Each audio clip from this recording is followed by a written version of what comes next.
Testing 1 2 3. Testing 1 2 3. Yeah, okay, that's good. Hello, welcome to the stream. Hello to Excalibur.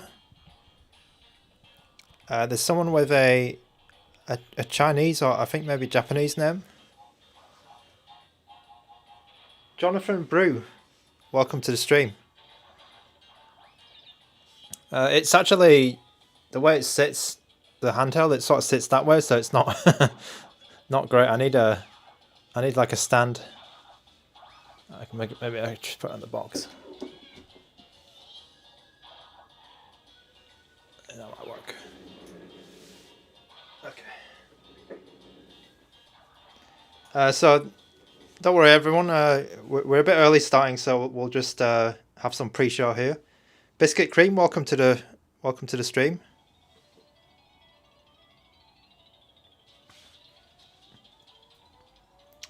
Yeah, I got some comments like that today. I was talking to a friend about this, and they said that the grips were kind of weird.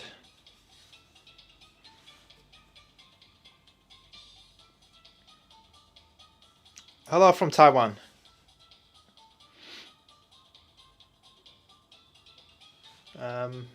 What do I need here? Okay.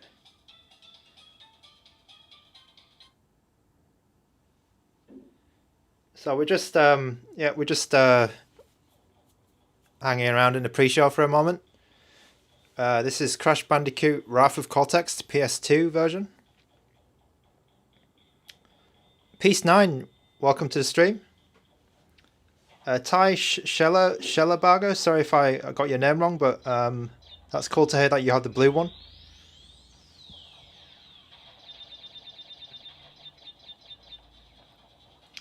It was a bit of a difficult choice for me, actually. I wasn't sure which one to get, because I did have a choice, but I ended up getting the black one.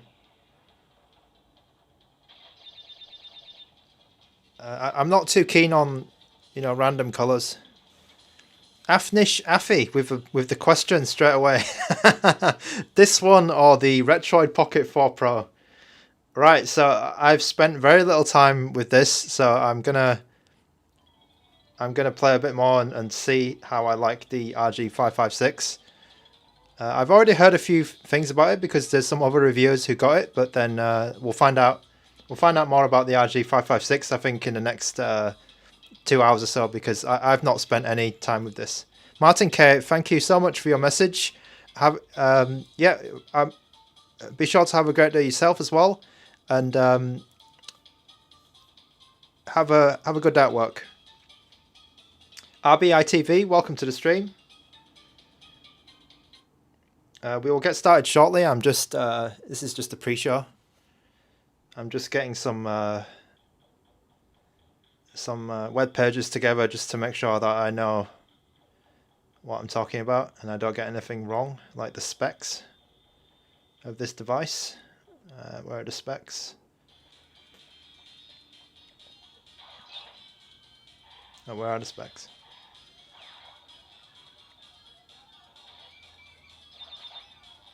Martin K, yes, for sure. I will be live streaming on the weekend. Don't worry about that. I think most days I live stream, but maybe the timing is not great sometimes because I'm in a different time zone. Okay, I've got the specs here. That's useful. That's great, Afnish Afi. Yeah, if you've got any questions, be sure to drop them in the comments. I'll have no problem answering. Because I have the device here. Just check the camera. Pablio Eduardo, yes, I know that Yuzu is being sued. That is actually kind of scary, actually, but yeah, it is what it is. I mean, I personally think Yuzu. I think Nintendo You know, they kind of have a point, but I think they're going about it the wrong way. Maybe they could have. I don't know. I feel like the legal team has got hold of it, and then it's turned into something else. Like they've maybe gone in the wrong direction. But I think, you know, they're trying to protect their IP, but it's not quite the right way of going about it, I think, so that, you know, most people are going to say it's a bit too heavy-handed, let's say. But, you know, on the other hand, they want to protect their IP as well, which is perfectly, they're perfectly entitled to do that. So it's a bit difficult to really comment on it, for me anyway. All right, okay. Let's get started then. Let's get started. There's about 3 more minutes until time, but we shall go into the RG556. So I'll just talk about the boring stuff first, like the box. So it comes in this white box. You probably can't see much of it here, but it's just a white box. Usual ANBERNIC stuff. I took a picture of it anyway on the community post, so you can see that. And it comes with a screen protector, some wipes, and a USB-C cable. So there's no other stuff. I got the version. So on the ANBERNIC website, I saw that you have a few options. So ANBERNIC sent me the black standard version with no SD card. So I don't have any, no SD cards came with it. And yeah, I just want to thank ANBERNIC as well, because they've been very good at supporting this channel. They sent me the RG3556 H and Plus, and then this is the third handheld they've sent me, and that's amazing actually. That's really cool because you know, I wouldn't be able to buy all these handhelds otherwise, because, you know, there's just so many of them, and I'm very, very grateful to ANBERNIC for sending this over to me to feature on the live stream and feature on my channel. Zambo, welcome to the stream. Welcome back. Yeah, ANBERNIC's been very good at supporting the channel. Also, Mech DIY have supported me in the past. I'm trying to talk to Powkiddy, but I don't know if they are interested at all. But I think they're probably a bit more. Maybe they're looking for bigger channels or something. But I mean, it's up to them. Totally up to them. But yeah, I'm trying to talk to a few of these makers so that I can get more of these devices onto the channel for you guys. Anyway, yeah, so ANBERNIC sent over the black version, which is this one. It's also available in a transparent blue, and I think straight away the black version for me appealed to me more. I do like it a bit more, because I feel like the blue one looks a bit too, you know, a bit childish. But I think it's not, you know, if you like that, fair enough. But for me, I don't like, you know, the sort of handhelds that stand out too much. Tybalt, sorry, I think I messed up your name. But hello there, Mr. Cabanas. The person from Taiwan. Sorry, I can't say your name, but I believe it is a retail version because it's very close to the launch, and plus, I asked for a sample quite a long time ago, and actually before Chinese New Year, and I didn't get a sample, so I'm assuming that when I get a sample, it's more closer to the launch, and it's more of a closer to a retail version. I'm not certain it's a retail version, but because it's obviously not been fully released yet. But I got the feeling that because I'm a bit, you know, further away from the other YouTube channels like the Fox and Retro Game Core, Retro Dodo, that this might be closer to a retail version. But I will check, you know, for the issues that those people have asked, have talked about in their YouTube videos, because I know that there's some issues with the joysticks, and then some things which maybe Retro Dodo they didn't know how to set up in terms of like the analog triggers and then the colors. I will talk about this stuff in a moment, but let's just keep going with the sort of basic introduction to this. Why So Serious? Welcome to the stream. Thank you very much for your support. Magical Panda, I'm just getting started, so not too much not too not too much on the impressions yet. I'm just describing how ANBERNIC have brought over the have sent me over, and how they're supporting the channel. So don't worry, you haven't missed anything. Afni Shafi, yes, this is a PS2 game. And why so serious? I didn't know there was an OTA update for Retroid Pocket 4 yet, so I will try it later in a moment. Yeah, so yeah, I went for the black one. I asked for the black one rather than the blue one, and I think it looks quite good. I like the feel of the plastic. I think some people said it was too slick, or it was a bit fingerprinty. I kind of think it is a bit more fingerprinted than I expected. Like, it's not like the RG Arc. The RG Arc was more a bit more grippy and a more how can I say it? It was definitely less glossy, the RG Arc, if you tried one of those. This one's a bit more of a glossy handheld, and you can especially see that with the D-pad as well, because the D-pad is completely glossy, like a Steam Deck style.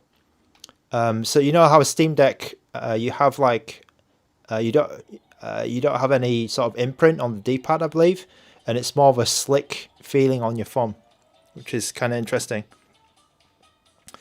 Tack Stinging, is the black version quick to get smudgy? So I generally have quite sweaty hands, I'm afraid, and you'll see me making a lot of sweat marks on my videos. So I think actually, yes, this is a little bit more sweaty, I'd say, than well, actually, I think it is a sweaty handheld, because I do have like the Odin 2, and that one also gets a bit sweaty to me, and I would say it's about on par with all of those other ones. It's maybe a little bit more glossy, but not too different from like an Odin 2 or any other black handheld. All right, okay, the chat's moving quite quickly now. Zodiac Curse, Zodiac Curse 12. Thank you for that comment. It's very funny. All right, I will keep I'll keep going. So I will keep going with the introduction to the handheld. Right, so this is the black version, and this is obviously a Android handheld. It is not a Linux handheld at all. It has a Android, I think it's 13. Sorry, yeah, it's an Android 13 system, and I'd say the biggest points that why you would look at this, or why you would think this is a better one over the others, are definitely the OLED screen. The OLED screen is one of the massive reasons why you would buy this. It's a big selling point of this device. It has a 5.5-inch AMOLED screen, which is 1080p, and this is like, yeah, the centerpiece of this handheld, really. The other parts of the handheld are a bit more standard, I'd say, but like this is the screen. This is a brilliant screen from what I can see right now. There are some quirks with it in the software, I think, when you first get your ANBERNIC RG556, and for sure, people like Retro Dodo or other videos, they may have slipped up on that, because there's some tuning that you might need to do. There's some options you need to set. I'll show you how to do that in a moment when we talk about some more of the quirks, but that's more about the screen. That's enough about the screen, sorry. Yeah, so Tack Stinging and Magical Panda. The CPU is kind of also an unknown CPU. We haven't seen this CPU or SoC GPU combination in not many other, well, I don't think any other handheld devices actually, because it has a Unisoc T820, which is a 8-core and what is it? 8-core and 8-thread processor, and it's kind of complicated. I won't read off the specs, but I believe it's in between a RP4 and an RP4 Pro, so it's definitely not as powerful on paper as an RP4 Pro, but we'll see how that sort of translates into what games you can play. I mean, I have Wrath of Cortex on right now for PS2, so that gives you an idea of what kind of ballpark we're aiming at. For RAM and memory, we have 8 GB of DDR4, So that's quite big. It's quite good for the Android. It's generally quite good. I wouldn't want to go too far below that. Welcome to the stream, Retro Gaming with Dead Fred.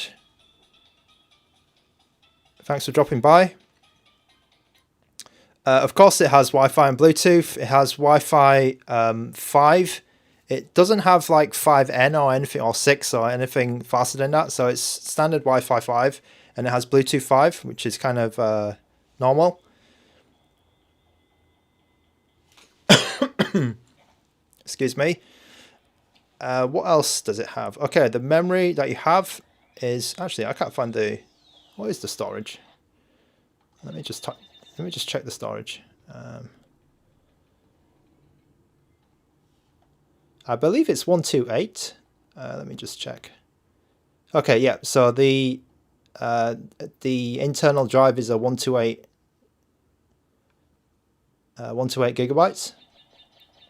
So that's kind of standard. So 8 plus 128 configuration, and of course it has a micro SD card slot. So that's the Odin style, where it sort of flips down. It's not a tray style. There was one handheld with the Ioneer Pocket Air, which had a tray which you could pull out, but this doesn't have it. Also, this doesn't have a SIM card slot, which is kind of normal. I mean, most of these devices don't have SIM cards. And then the battery is 5,500 milliamps. I've checked the charging, so the charging is about my charger could pull, I think it was 5 watts from the wall, so that's not too much actually. So I don't think it supports like full fast charging. Yep, it is running Android 13, and yeah, there is apparently Gamma is not able to. Gamma does have one of Gamma OS fame, Gamma Squeeze, but I'm afraid he probably won't be doing Gamma OS for this device. One thing I will say, right, is some ANBERNIC devices, they have some sharpening in the operating system, and that sharpening is definitely not present in the software. So the sharpening I mean by on the RG405V and the I think it was the RG405M, you may see like a sharpening effect on everything that you see on the screen. That is not present, so that's quite good actually, because I think the sharpening was a little bit overdone actually on some of the on the default ANBERNIC firmware. All right, and for controls, we have obviously 2 analog sticks. They do have LEDs here, but I believe the LEDs only go white at the moment. They don't have any different like color controls. We have an ANBERNIC button here, which is for the launcher, and then we have a home back combo button here. Then we have a select and start. Yeah, Magical Panda, I 100% agree with you that the worst issue, one of the worst issues was the sharpening on the ANBERNIC firmware, but they fixed that, so that's all right. We have an LB and RB up here, the bumpers, and then we have analog triggers here, LT and RT. So the analog triggers behave a little bit differently than we're used to, and you actually need to activate them in the Android quick settings on the top. By default, I think when the device comes to you, these operate as digital. But you can switch them to analog. It's not something that's missing completely. And then you've got your face buttons here. The face buttons are a little bit actually close together, but they're a bit more they're a bit glossy as well actually, I think. And my impressions are I've not played too much with them yet, but we'll see. But I think they're okay so far. I've not really evaluated them much, but they're there. We'll say they're there. There's nothing on the side of the device, so the left and the right. The top, we have the heatsink grill here for the fan. I actually have the fan off because you can turn it off, and it does have a high performance mode. I have it on high performance. And then you have your power button here, the volume down, volume up, and then there's a charging light there. On the bottom, you have the 3.5mm jack. You have the USB-C for all your data. There are some vents on the back, I believe. Yeah, there's some vents here. There's the ANBERNIC logo here. It's actually sort of embossed into the plastics. And then your speakers are down firing here.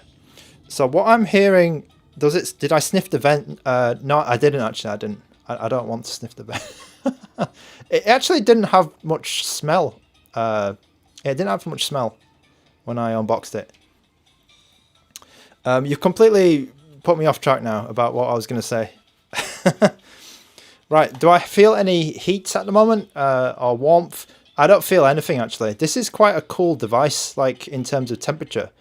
I'm running, you know, it's probably not the most demanding game, Crash Bandicoot, Wrath of Cortex, but it is, you know, it is a PS2 game nevertheless, and I don't feel any heat at all actually. I feel like it's just fine. It's quite good in that respect. Maybe if we're running a Switch game or something, we might need a fan on full blast, something like that, but we'll see about that. Okay, so there's one more thing I need to talk about, which is quite important. Zodiac Curse, thanks for watching anyway. If it's I know it's quite a strange time on East Coast, is it? But thanks for watching. Shug Shug, yeah, I do indeed. I mean, you know my channel. If you've been around my channel for a moment, you will know on my live tab I've done so many videos on this guy down here, the Retroid Pocket 4 Pro. So I have played probably, you know, I don't know, what's 30 hours, 40 hours of Retroid Pocket 4 on my channel, so you can see, yeah, you can see all that stuff if you wanna, if you wanna go back into the archives. And this month I will probably be spending the same amount of time with the RG556. All right, something quite important I need to tell you guys actually. Mog buried. Okay. Mr. Schellerbarger, I'm using the default ANBERNIC, what do you call it, operating system. So this is just Android 13. Sorry, there is something quite important I need to say, because this came from ANBERNIC themselves. Let me just get the quote. Okay, so as you know, right, there's been a couple of reviews of this already from you know, like the big YouTubers like Retro Gamecore and the Fox and you know, Retro Doda, all those, you know, all those guys who have got thousands and thousands of subs. And there was an issue highlighted which was kind of in software, which is the cardinal directions of the gamepad. So in the, let me just find a gamepad. Let me just find a gamepad tester for you guys, because this is kind of a big deal actually. Game controller tester. I should have prepared this earlier, but I will.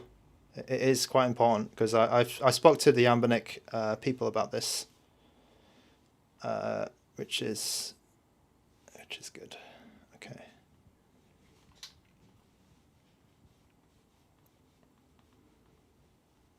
Okay.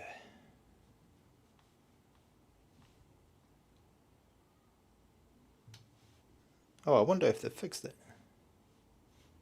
Have they fixed it?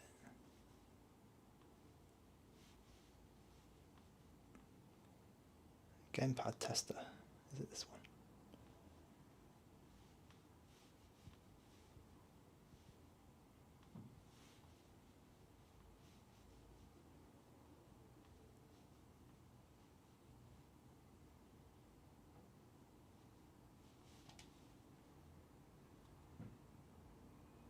All right. Okay. I think this one I can show you it actually. This one actually works. Okay. So can you see that? Okay. Right. So apologies for that. So what the? Yeah, we came for the screen wipes.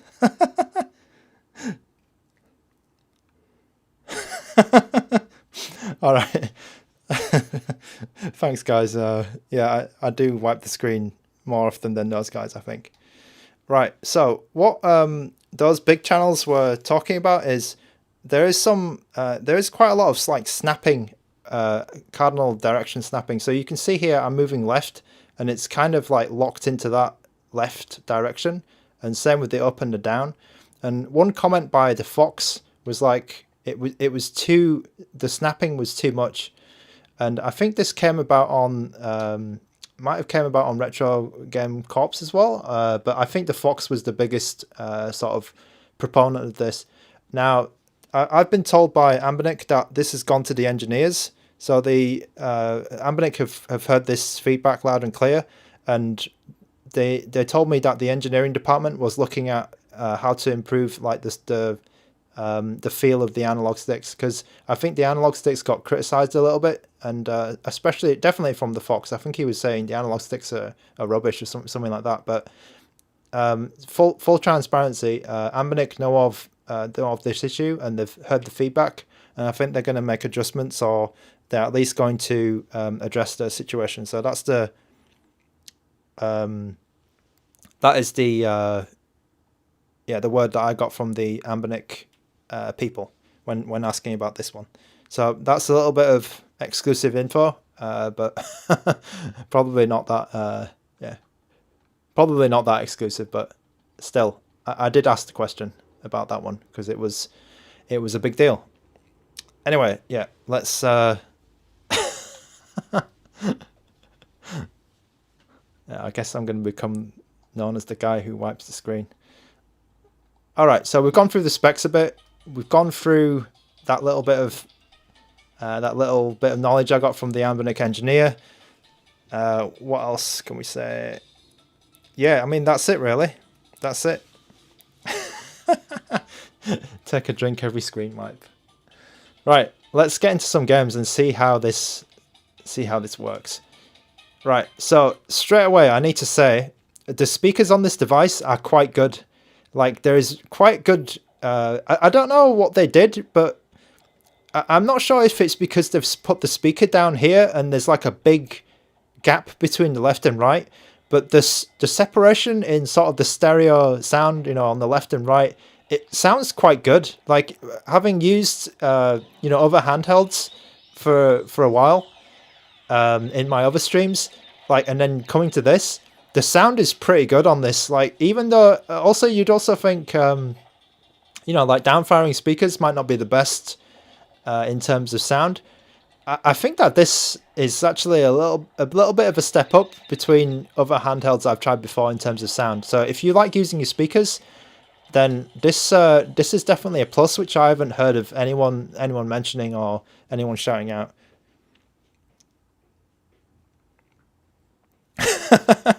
Okay, I can hear people in the chat starting some handheld wars. Yeah, I mean, I love them all. I love them all.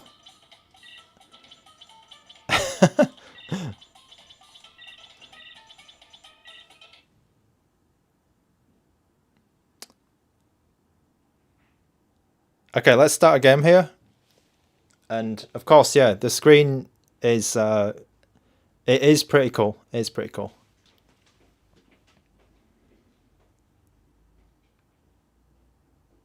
Zodiac Curse 12. Okay, so I'm not sure. It could go wrong either way for the speakers, because you could put them in the wrong place. They could get covered. Downfiring isn't always great, but for this one, I think the downfiring speakers, or the speakers that they've used, they're really good.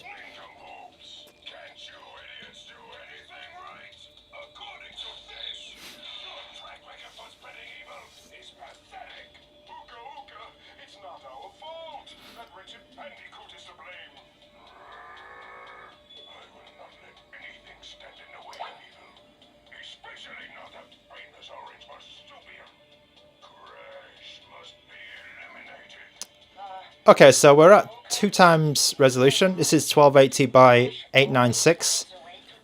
I'm running with threaded presentation on, and I think that's about it. I think that's all I tweaked. Widescreen hack, of course. Right, AN, how does it feel in your hand? Is it pretty nice or is it cheap? Right, so I don't think the plastic is amazing, actually, to be honest. But I think they were going for something which is a bit lighter, because with this kind of device, it could have gone wrong, right? They could have used the wrong plastic, and then it could feel too hollow, or they could have, the plastic choice would have made it too heavy. I think they've gone for kind of a middle ground. It's definitely a slight step up from like something like an RG Arc, but I still it's more similar to the Odin 2 as well. But it's more slicker than the Odin 2. if you imagine an Odin 2, but with a slightly more glossy and slicker feeling to it, if that's kind of what I can say. How does it feel versus the 552? It's completely different from the 552 Magical Panda. I have a 552 here. The 552 is a lot more grittier. It's not like this at all, the 552. It's definitely more glossier. The black version anyway, you know, obviously I don't have the transparent blue.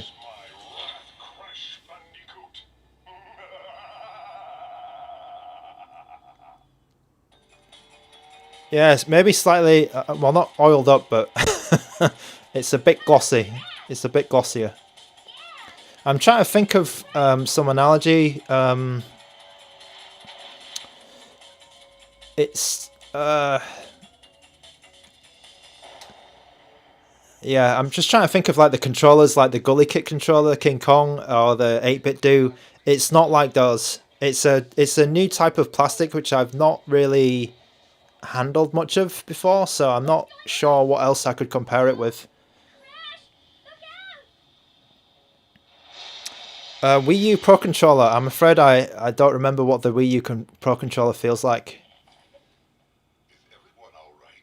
It appears that my evil twin brother Uka Uka is up to his no-good tricks again. I must find out what he is planning. I'll meet up with you later. Give the shell a twist test. I'm not twisting this. I've just got it.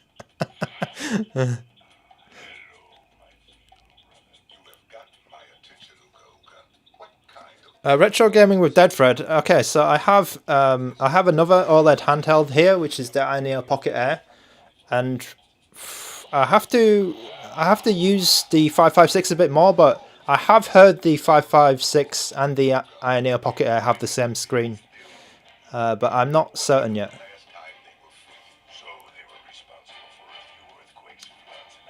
All right, let's move on. Let's skip this cutscene. I think one of the things which makes me say I'm not sure what OLED panel this is the software tuning, because the software tuning is a bit out of the box. It's a bit strange, and I think Retro Dodo had that problem where they had the wrong tuning on. Okay, let's actually play some games with this thing.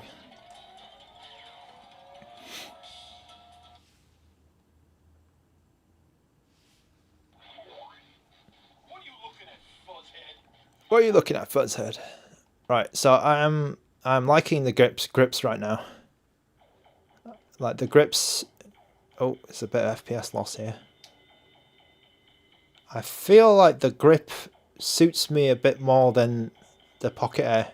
Sort of the way it comes down into your palm, I do like that. Okay, so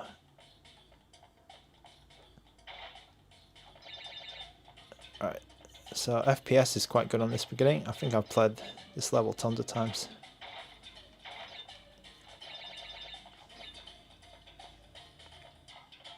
Okay, I can test the analog here a bit as well, because usually navigating some of these, platforms, get myself killed.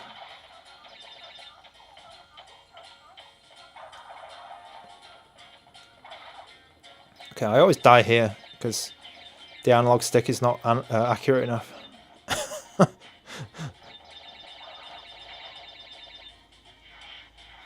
Alright, I'm definitely enjoying the grip in terms of comparing it to the RP4 Pro. The grip is making a difference in terms of the comfort. Okay, let's just not get killed here.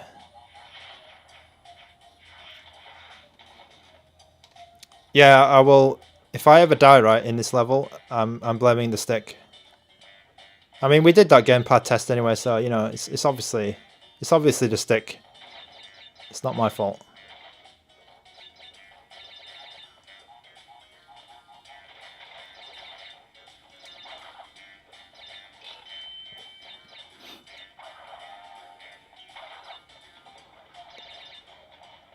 Yeah, I know I can't communicate the sound very well because it's just my microphone, but The sound is a step up from. I think the sound is a step up from like the RP4 Pro. I'm not sure what they did. I'm not sure if it's like the size of the handheld or something, or the speakers they used, but it's quite good.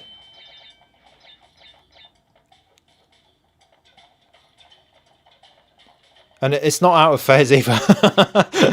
You know, like the Game Force or the KTR one. Like the speakers arrived in phase. Okay, let's try and navigate this without dying. That's the ultimate test of the analog stick. Oh, okay, good.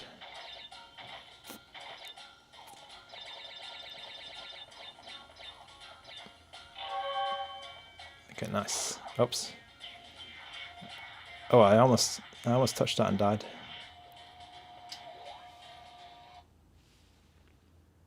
Okay, Jonathan Brew, how large is the screen? It's a 5.5 inch screen. I think 5.48 to be exact. The screen is good. The screen is pretty good.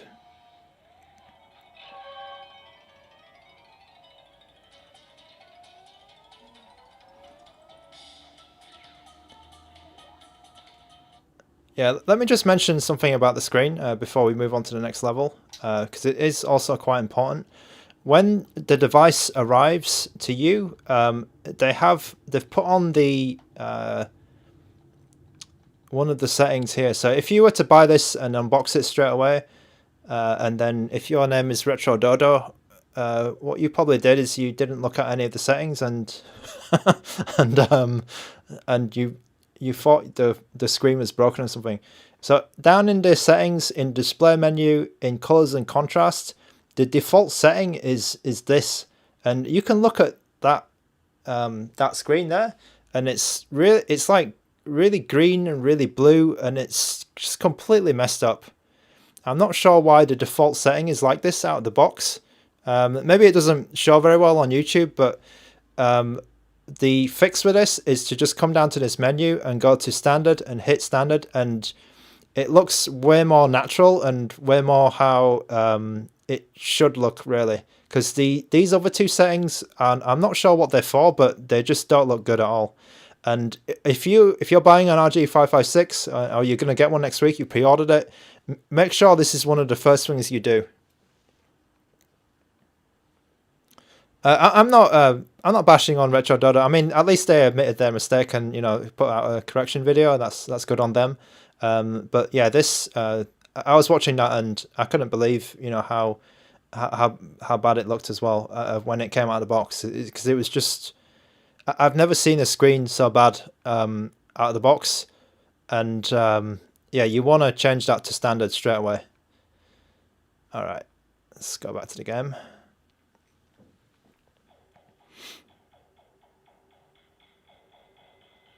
Sent Cruises. It doesn't come with any games. So actually, sorry. I got mine from ANBERNIC, and they didn't send me any SD cards. So when you buy from ANBERNIC, I believe you can get some, but my particular one, it didn't come with any games. So I think ANBERNIC have two options. They have a 128 and a 256. You can add the SD card. That's purely up to you. I mean, for me, I've got plenty of SD cards, so I'd rather use my own.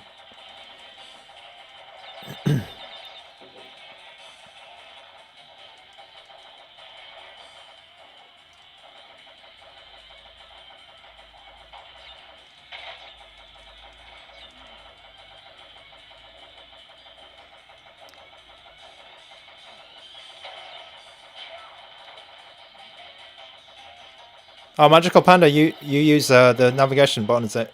I prefer that as well, actually. I don't like the gesture control, if that's what you're talking about. Yeah. Oh, sorry, Magical Panda. I think you're asking about the increased contrast, and it looks pretty bad as well. Like, it looks similarly bad. The best one is standard, by far. Sorry, I missed your message. Do a barrel. Oh, you can do a barrel roll. Let me get this, and then hopefully I'll be able to finish this.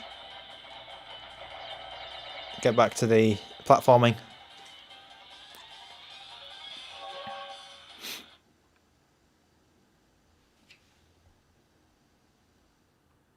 Hangyang, welcome back to the stream. Good to see you here. I hope you saw the PS Vita stream the other day, because I think I played your request. It was When Vikings Attack for the PS Vita. I hope you caught that one. Okay, we'll play one more platforming, and then we'll maybe change the game. A Bottle of Orange Crush, welcome back to the stream. It's great to have you here.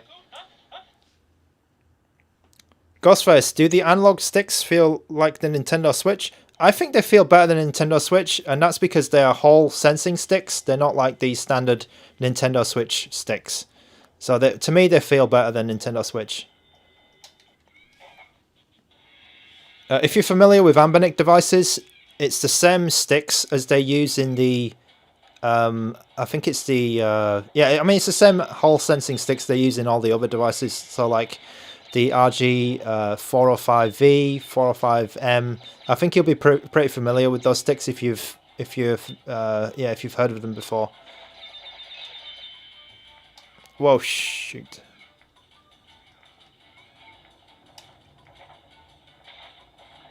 Okay, let's just get moving.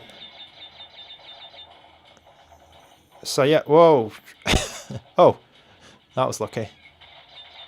I thought I'd kill myself.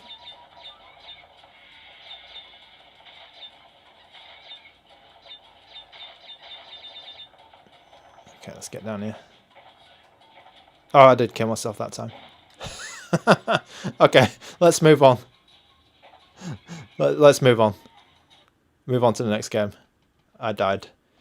Right, so any PS2 game requests that you have? Oh, okay, so Chaos Legion. Do I have Chaos Legion? No, I don't. Jak III. I think Jak was being requested, or maybe Jak II. So I think I'll go Jak II first. Hopefully I got Jak II. Okay, I'll go for Jak II. Okay, so I'm using Ether SX 1.5 3668. Is it? I keep forgetting the number now. Yep, I'm using 3668 1.5. I'm not using the NIFA version, the re-release. I'm using the classic one. All right, let's go Jak II. My default settings are Vulkan, 2x resolution, and now threaded presentation on, and then we'll drop the hardware download mode if needed. Demir, the chipset on this is a Unisoc T820 processor. PGDN LLNS, welcome to the stream. TJ Gene, welcome to the stream. SmackDown versus Raw 06. Okay, so straight away, Jak II, we've got problems. We've got 50% speed. So let me try dropping the resolution a bit. Okay, I'll even try OpenGL. And I will also try the hardware download mode accuracy as well. All that jazz. Okay, that didn't help much at all. Oh, did it help? Oh, let's try. Okay. Sorry, I'm getting some messages on my phone. I need to press my Do Not Disturb.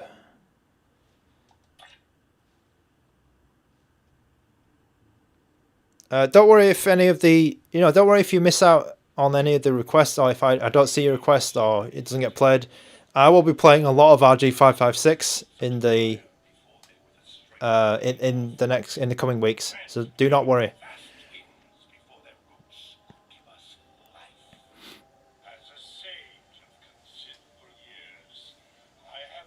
Right, I have the high performance mode on, so the way you do that is you bring down the Android quick settings or quick toggles, and then the high mode is here.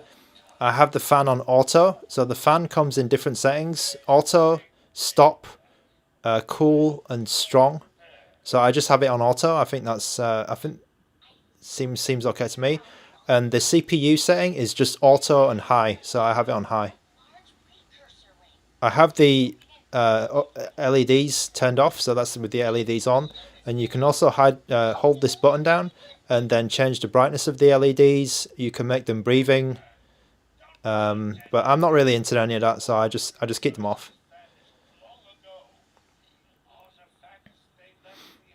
And if you need the analog triggers, then this is the way that you toggle them. So there's a button here that says NS mode, which means Nintendo Switch, obviously, and then the triggers act as digital. And then if you toggle this to Xbox mode, they will go to analog triggers. I'm not sure why they did it that way, but yeah, that's how they've done it.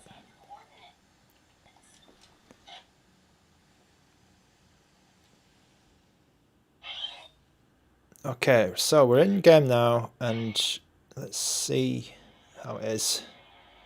Right, okay, so we're going to need some underclocks to be able to play this. This is not, I don't think this is too playable. Oh, just as I said that.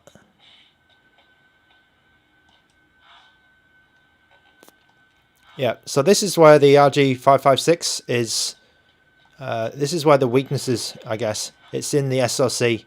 It's not quite as powerful as other handhelds, but you know, you're making a slight trade-off for that OLED screen. So, oh, I am getting some decent speed here, but if I walk around the... Oh, what was that? Okay, that was weird. Okay, alright, so if I walk around here and I look at this gas, I'm getting maybe like 40% speed, down to like 23 FPS. If I walk over here, it's okay. So this is kind of like borderline, I guess, or I'm not sure. I need to play a bit more in this game, I think, to really decide. I could bring on the underclocks, but whoa. Yeah, there's something definitely over there it doesn't like. This is not the PAL version, this is the NTSC version.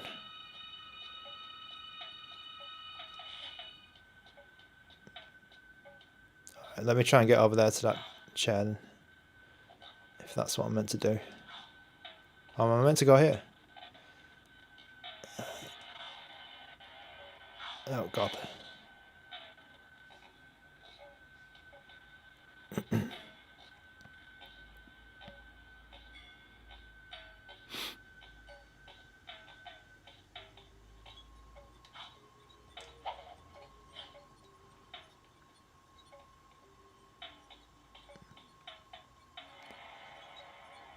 What's going on here? Oh, there's Daxter.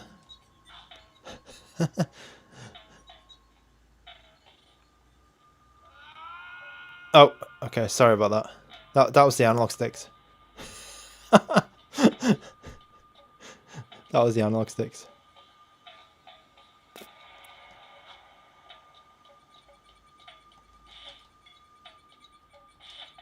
Wait, now how do I get out of here?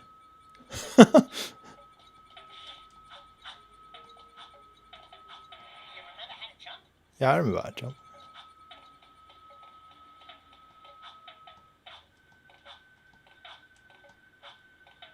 Okay, here we go.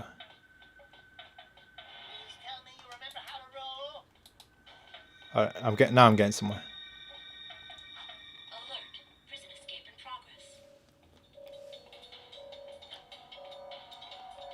Okay, that's a bit strange. The intro area is like pretty bad, but then this is actually okay. Alright, where's the enemies?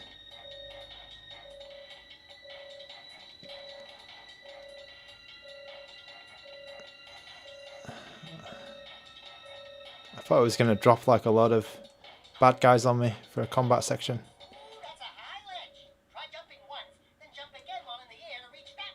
Okay, that's good.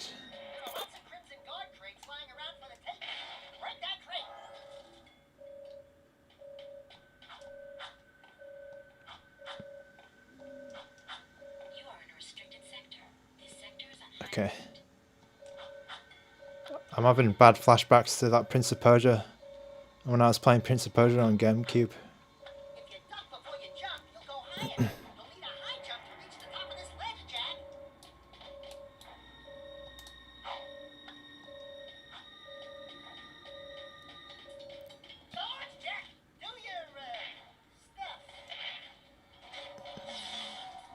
Whoa.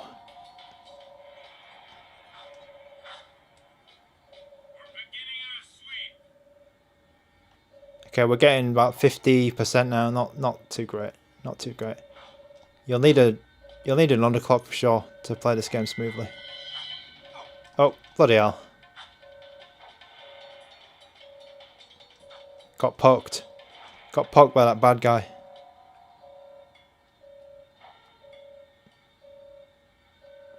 Even though this is running at one times resolution, right? It actually doesn't look too bad. I think the scaling on this screen is quite decent. Oh, I just did it again. Bloody hell.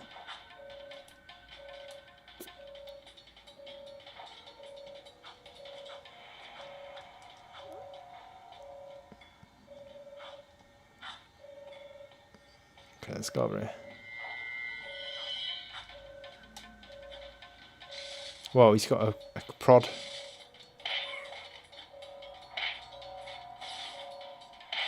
Oh, I got him.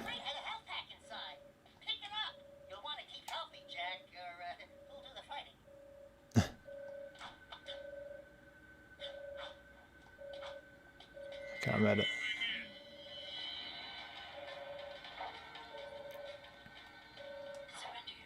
Oh.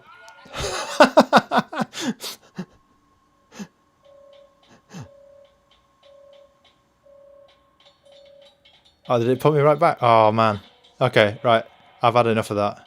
So this game, it needs some underclock to be fully playable, in my opinion. Right, Yugal Agwar. Hi, bro. Do you have the RG552? Yeah, I do. I have the RG552 right here. Oh, Jonathan Brew. I hope you have a good day at work. So this is the predecessor to the RG556. This is a 552. It's crazy how different it is. Okay, right. Let's just read the let's read the chat a bit more. Okay, Retro Gamer with Deadfred, thank you very much for stopping by. Derek DF, welcome to the stream. Why so serious? Okay, interesting. I want to try this OTA later on for the Retroid Pocket. Okay, a bottle of Orange Crush. Do these systems see price drops that often? Not too often, I think. I think Ioneo like discount theirs a bit, but they're PCs. These, they generally get discounted like Thanksgiving or Chinese New Year, Christmas, but only around $5–10.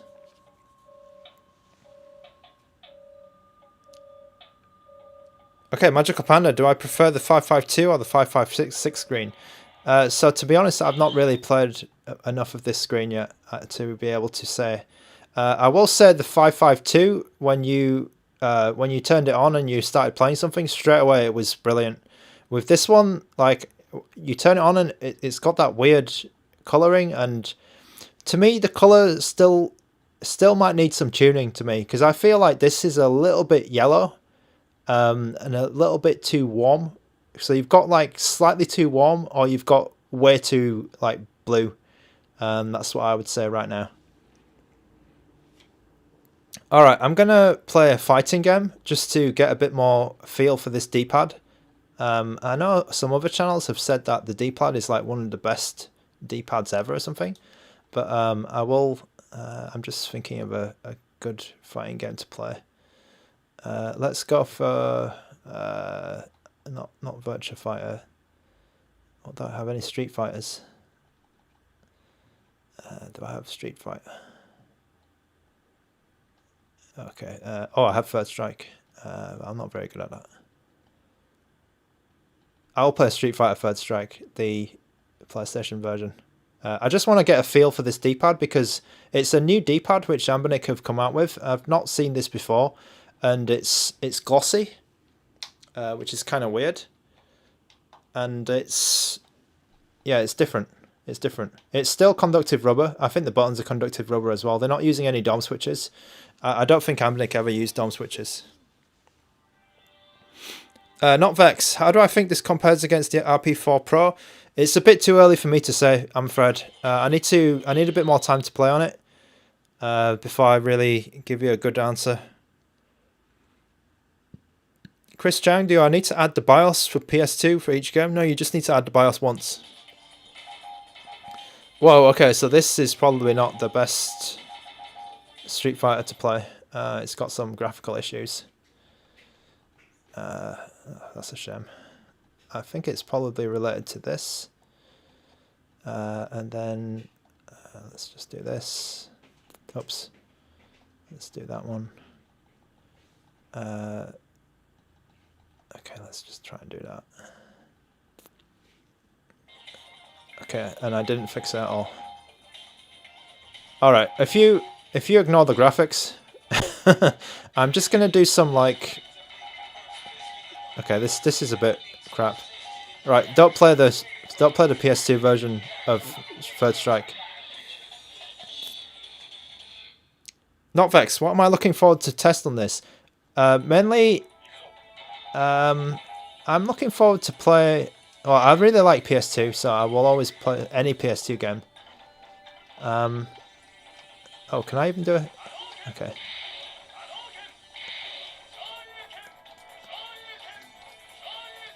Okay, I'm doing Dragon Punches. I just want to see how... Okay, so...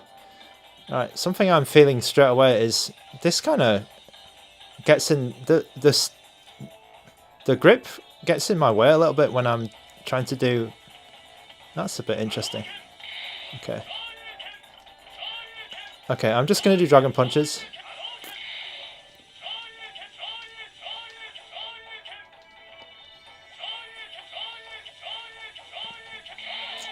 Okay.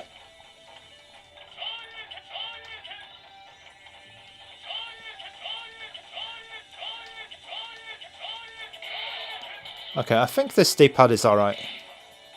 I'm not sure about the best D-pad ever. Right, let me try Fireballs.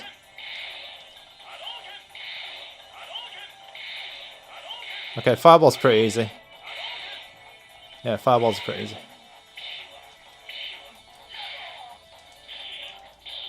Okay, how do I just flip the other side? Okay.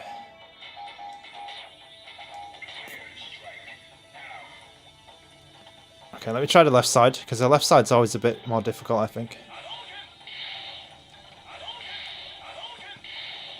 Okay, I know I mentioned it before, right? But the speakers are really good. The speakers are kind of good, because like you can, you know, like in this game, you'll hear the hit of when the fireball goes off, right? It comes from the left speaker, right? Because it's on the left side, and that stereo separation is quite good. So if you're a sound freak like me, I do like good sound. Then you'll notice that. You'll notice the speakers have good stereo separation. Let's try some more fireballs. I'm trying to do fireballs here. Okay, left side's always a bit difficult.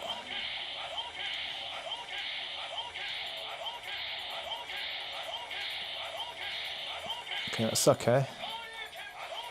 Dragon Punches now. Alright, so... Yeah, I think it's okay, this D-pad. I think it's okay. I would have liked to have a bit more grip, or a bit more of a pattern on the arrow directions, just so that I've got something to like orientate my thumb with. I like the size of the D-pad, because it's just the size of the D-pad is a bit bigger than most others, I feel. It's definitely bigger than the Odin 2, because the Odin 2 D-pad is too small. It's way too... For me, it's too... I mean, it's quite good, but I think it's too small, that one. And this one is a bit bigger and more of like the classic Nintendo shape, but they've just made it glossy. Another D-pad I really like is this one. I think this D-pad is great. The Ioneer Pocket Air one. So that's my... Yeah, that's my sort of thoughts about the D-pad. I don't have any problems playing with it. I did have that little issue about sort of how the grip comes out, and then where you, you know, it's a bit different from like holding this one, because this one is like right on the edge, and there's nothing sort of going into your thumb. Retro Pocket 4 Pro, no problem there. But this one is a bit different because you've got a bit of plastic sort of going into your hand, and it's a bit of a new feeling for me at the moment. I'm not saying it's uncomfortable or it's not workable, but that feels different to the other ones because you don't have that coming into here. And then Odin 2 is just on the edge, so it's fine. So your hand's just like that. So yeah, this is a little bit different feeling. I mean, we can go right back to the RG552, but that one's fine. Yeah, that's actually a little bit uncomfortable. It's a little bit of an adjustment to use that D-pad on a fighting game. All right. I don't have a Steam Deck. I'm afraid. Leonard Lewis, of course, you can answer a question. No problem at all. AN, I don't know how to speak French. I'm afraid, so I don't know how to answer you on that one. Leonard, you can ask me a question. Yeah, no problem. Okay, let's try something else. Let's try Tekken. Let's try Tekken 5. Oh, actually, no. Let's try something else because I've played a fighting game already. Okay.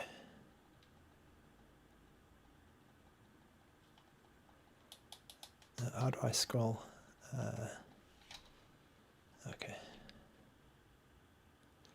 Let's try Need for Speed Underground 2 because this is a big game which everybody asks for. Maybe we'll even play God of War, but I'm sure everyone asks for God of War as well.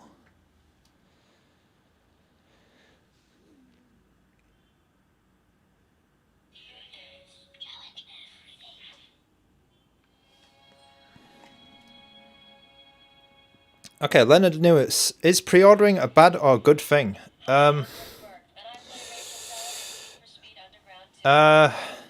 don't know actually. When you pre-order, you can often get a discount, which is kind of good.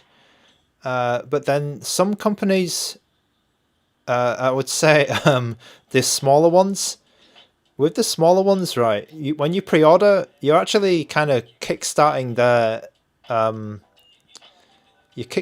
their device, and then the first run of the device can generally be a bit crap sometimes. But I don't think you'll get that with someone, like an ANBERNIC or Powkiddy. Like the first run of their devices, they're usually not actually the first run. They've been doing it for a while, and the YouTubers, they get stuck with the problems, which is quite funny. You remember when the Retro Pocket 4 Pro came out? It was like everyone was saying, oh, there was a green screen and it was a mess and this kind of stuff. That was like a YouTuber thing, wasn't it? YouTuber only thing.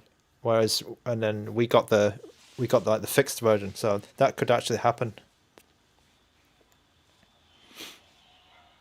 All right. Oh, actually, what's going on here?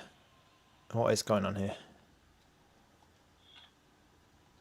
Right. So I'm at 2x resolution, by the way.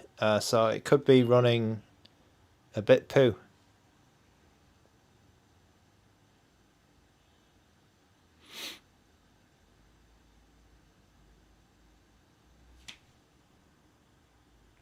Okay, sorry, I went on for a little bit, Leonard, but buying the ANBERNIC on pre-order, I think is quite safe because ANBERNIC's quite a big outfit. They're big, they've been doing this for a long time. I think the first run of ANBERNIC handhelds are usually going to be fine. I don't think you're going to have an issue with that. Right, so I need to put on some tweaks or go down resolution or something. Because this game is not running perfectly, I'd say. Actually, I might keep that on just for the transparency stuff. Okay. Right, so this game may not run well. May not run too well. Let's see if we can do something else.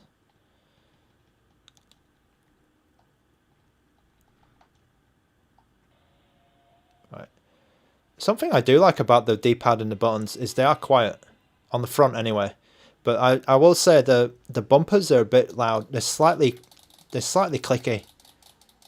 They're quite clicky compared to the RP4 Pro. The feeling is nicer on these, but they make more noise. The RP4 Pro, they're still fine, but yeah, they are.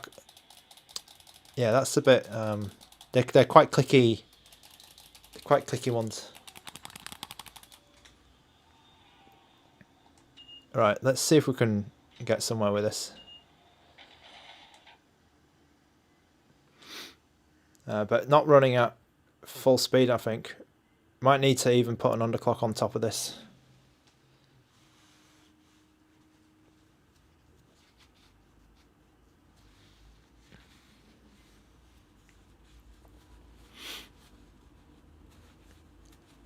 Yeah, Kosuke Atami, Ridge Racer 5, it does destroy everything actually. In my I've seen it destroy absolutely everything. Hey, how's it going? I'm Rachel, Samantha's friend. I heard your plane finally got in. Well, welcome to Bayview. It's a shame as well because I like Ridge Racer 5 a lot. Hey, if you haven't already guessed it, what you're hearing is the car's short message system, otherwise known as SMS. I don't know if you're familiar with it, so I set it up for first-time use. Read the instructions to find out how it works. Now check out the mini-map. It's simple to use, but make sure you get familiar with it. This is the big city, you know. I need my ride back soon, so meet me at the car lot. Okay, oh actually, this is running okay. This is running okay, but is it meant to be like so red? Whoa, shh.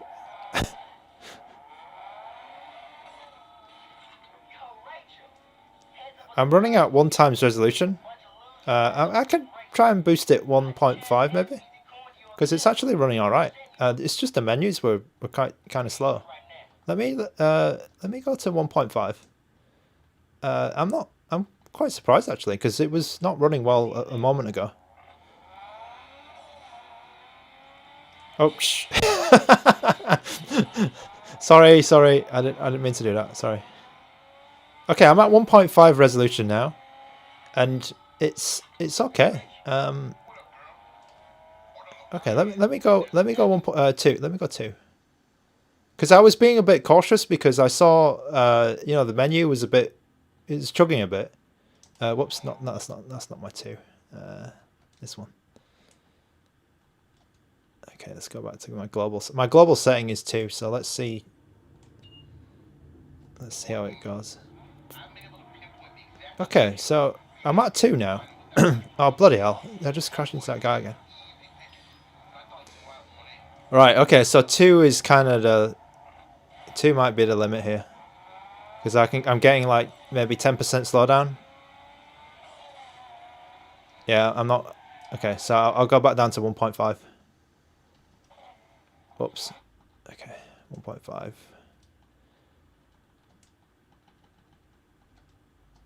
Right.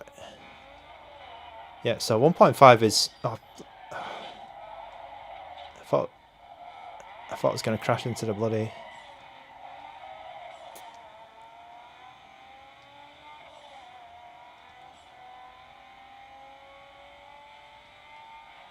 Okay, another thing is there's not that many cars around. It's kind of just open world. Okay. Oh, was the race over there? Okay, is there a race here?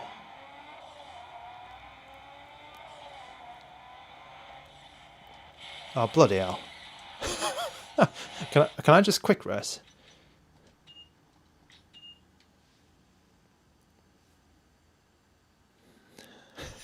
Yeah, quick race, please. Bloody hell. I kept crashing into those taxis.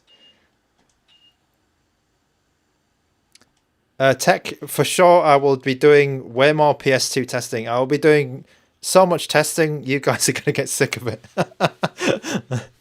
So do not worry. Do not worry. So I will, if you want to make some requests, then just drop them in the comments. Drop them in the chat. Just drop them anywhere. And I think the comments is probably easier. and then I can pick them up again, and then we'll go through them. We'll go through them together. All right. Okay. So when you've got cars on the screen, it probably needs to come down to 1x, I'm afraid. So yeah, this is a little bit demanding. Need for Speed Underground 2. A little bit of a demanding game.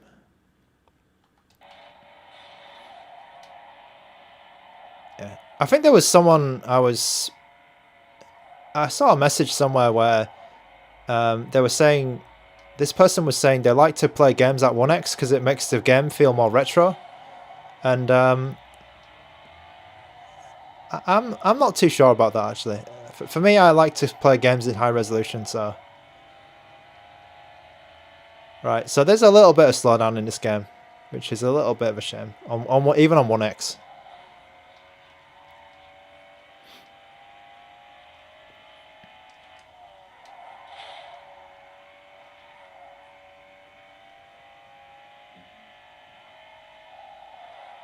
It's quite minor, the slowdown, but it is definitely there on one times resolution.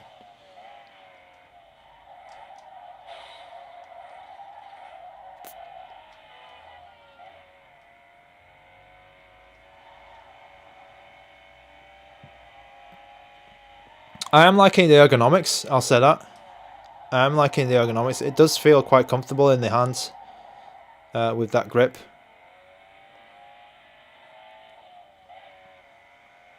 And there were some, I don't know about complaints, but there were some comments about the sticks being a bit small, and I kind of agree with that, but then when you actually play it, it's okay.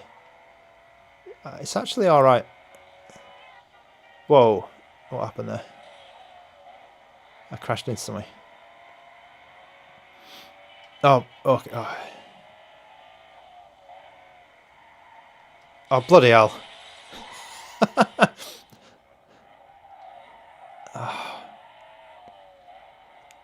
I think I think in all of these streams that I play, right, driving games are probably the ones that I'm the worst at, for sure. Actually, am I even good at anything? No, maybe not. I'm okay at fighting games. I'm okay at fighting games. Oh, bloody hell. Okay, sorry, I was watching the chat. I was watching the chat. Okay, it's doing reasonably well at 1x, actually. Oh, bloody hell.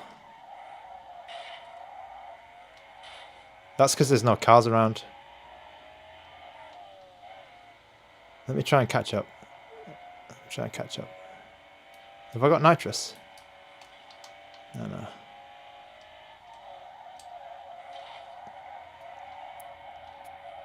Alright, here we go.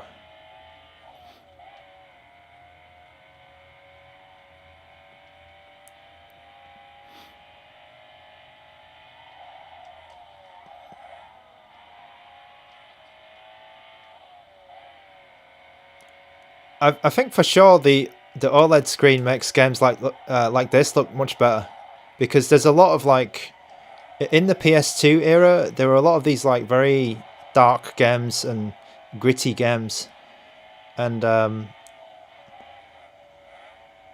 they're a bit hard to see properly on LCD screens sometimes, and I think that this screen actually does them a bit more justice. And you're able to see like more contrast and more colors, for sure.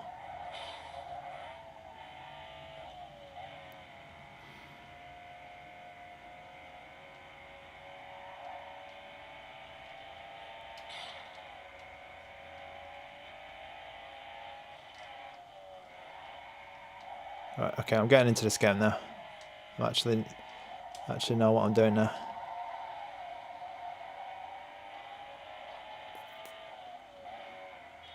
Oh, just as I said that, I thought I was going to crash into that car.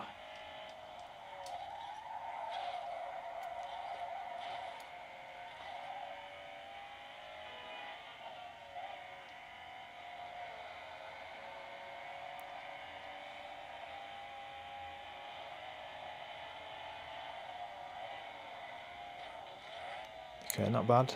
Can I? Oh, yeah. Alright, let's try this.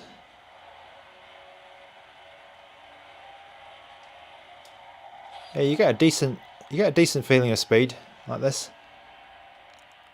Okay. Oh.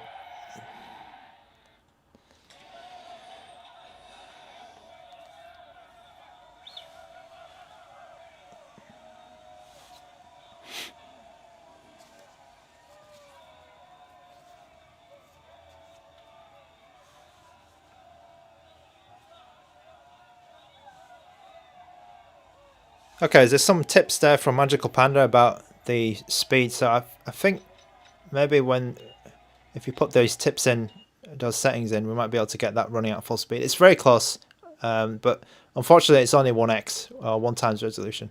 All right, let's move on to something else. Let's keep on the PS2 side for just a bit longer. Do I have a Chicken McNugget? No, I'm afraid I don't have a. I'm afraid I don't have a Retroid Pocket 4 base. I only got the Pro. Okay, let's try. I'm gonna try Metal Gear Solid, I think. Yeah, let's try Metal Gear Solid 3. We'll just try the intro area. Oh, you bought a base, Magical Panda. I thought you already had an Odin 1 as well. I don't have any. I don't think I have any D900 devices.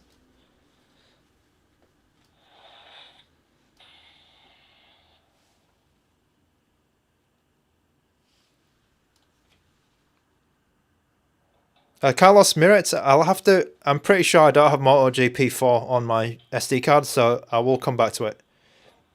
Don't worry. TJ Jean, if you're saying you want to play some Tekken Tag, I will play some Tekken Tag because I love that game. Chicken McNugget, Dragon Quest 8. Okay, so that's one which everyone wants, I think. So maybe I'll put that in sometime.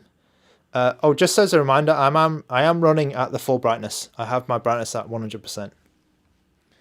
This particular game I'm running with Vulkan, 2 times resolution. This is Metal Gear Solid 3. I think it's was it Subsistence or Substance? I don't bloody remember.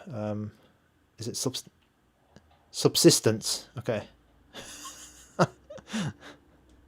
Alright, and I'm gonna say I like Metal Gear Solid 3 because I don't want to be Raiden.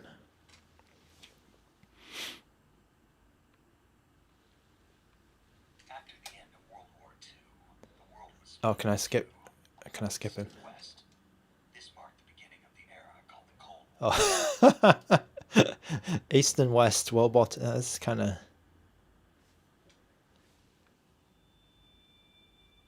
Man, that's kind of, yeah. Hideo Kojima. Alright, okay, so I'm going to skip the intro. Oh, what? Okay. Oh, man, what happened?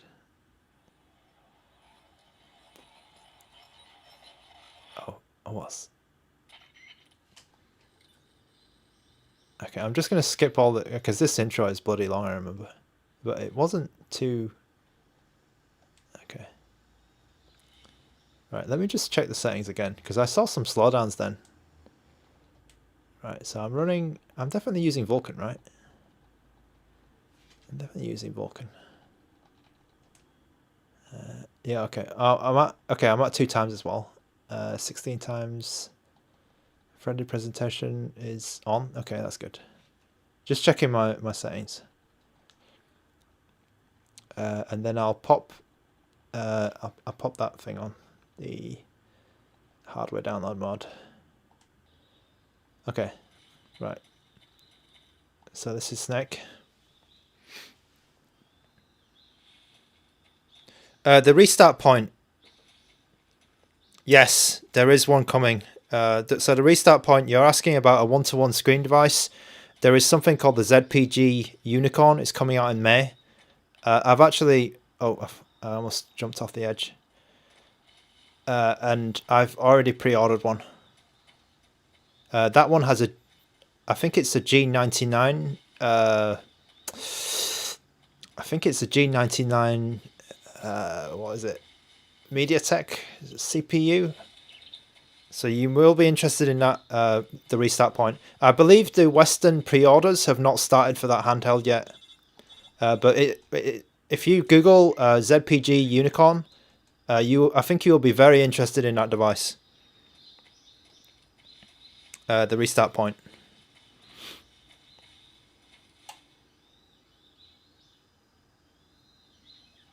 Yep. Yep.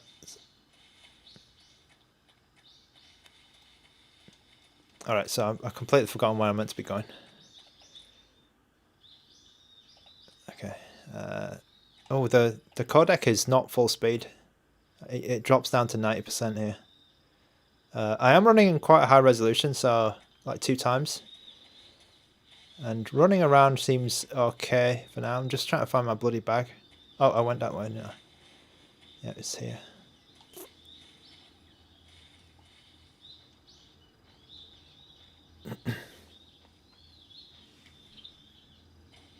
Oh, bloody hell. Oh, Jesus.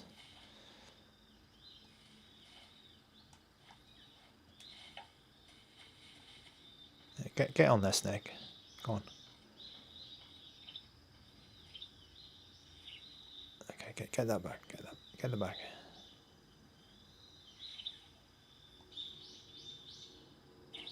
Oh, come.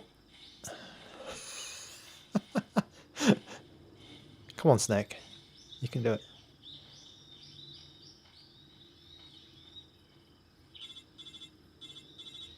Oh, don't call me now, man. I'm in the middle of something.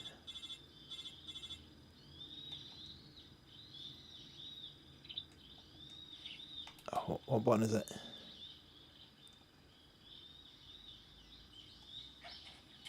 Okay, yeah, that's it. Nice.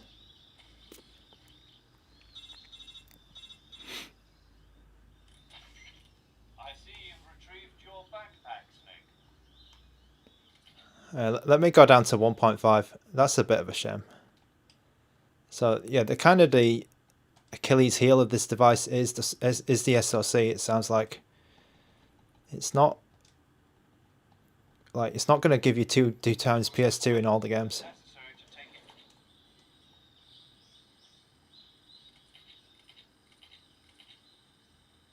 Okay, the boss.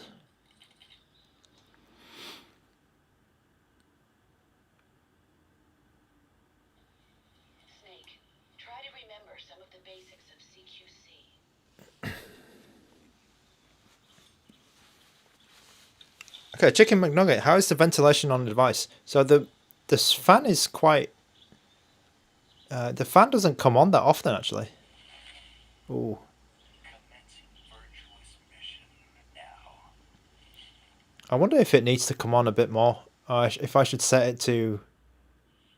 If I should set it rather than just having it automatic, because I'm wondering if these games are pushing it too hard. Yeah, the fan isn't even coming on. I think Magical Panda.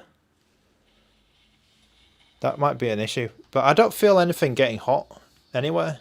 Even the screen doesn't get hot. Nothing gets hot. Right, you can. So the fan briefly came on, but. Oh, actually, yeah, it's on now.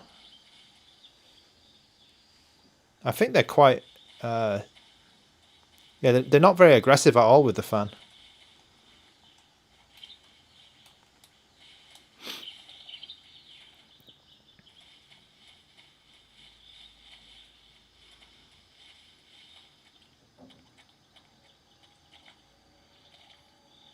Oh, there's a bloody crocodile there. Oh, there's another one there as well. Crap. Oh.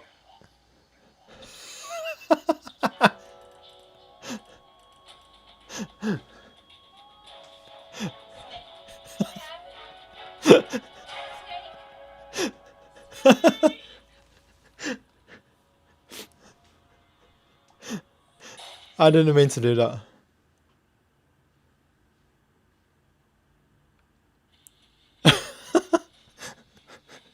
I didn't mean to.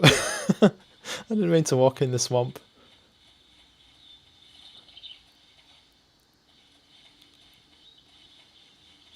Okay, I'm gonna go around this time.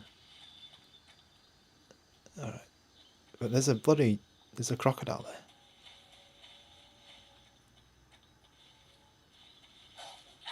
Oh. Okay.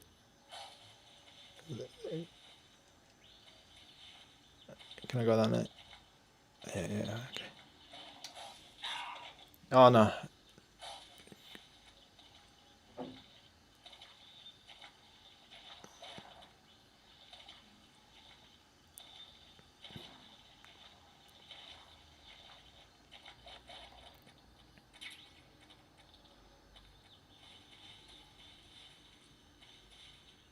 All right, I think I'm. Oh bloody hell! I think I'm going to call it for this game because I'm not. I haven't got the patience to play it at the moment. Oh, let's go up here. Let's try and go up here. It's not running perfect this game, I'd say. You might even need to go down to 1x. I'm afraid.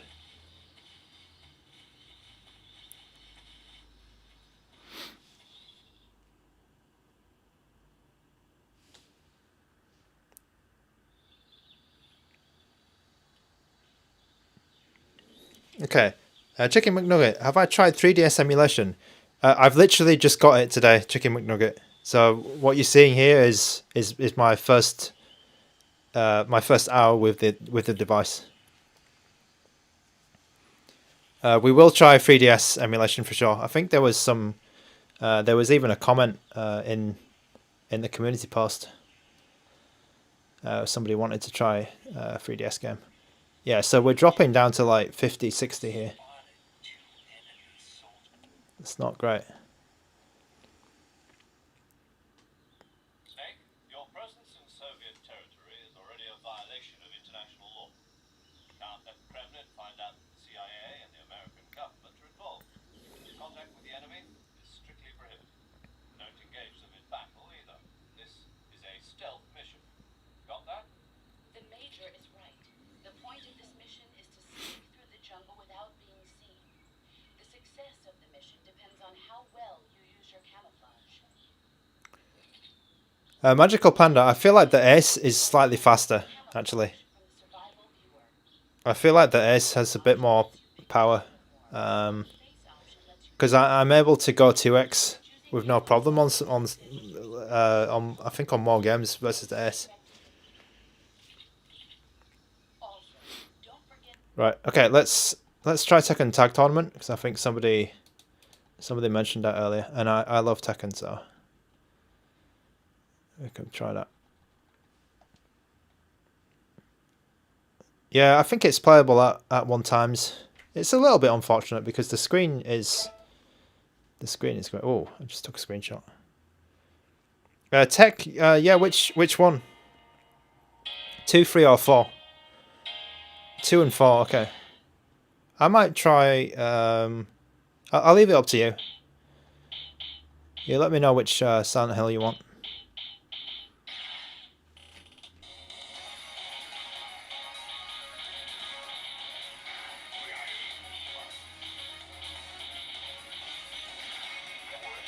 Okay, 4. We'll play Silent Hill 4 after this. Yep, so I'm at 2x resolution. I didn't really do any tweaks. Oh, okay.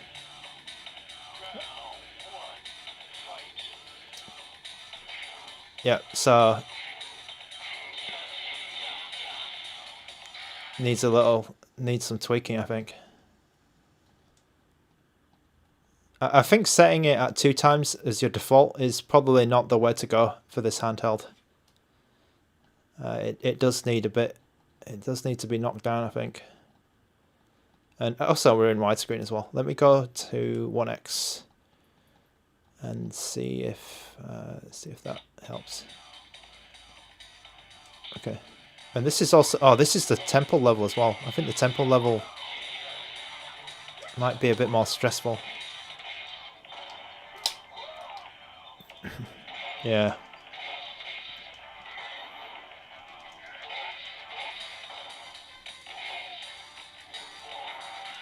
It's not great.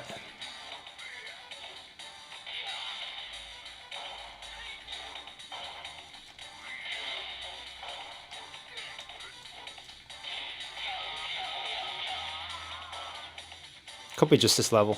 Let's see.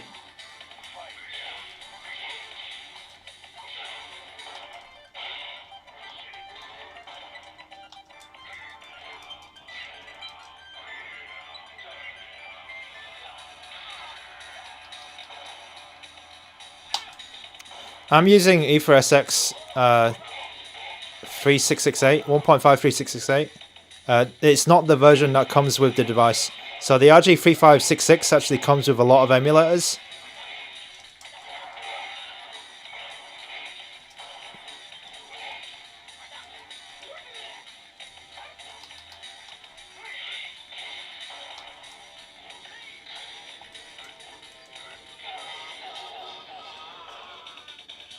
Chicken McNugget, the Ace is the Game Force Ace.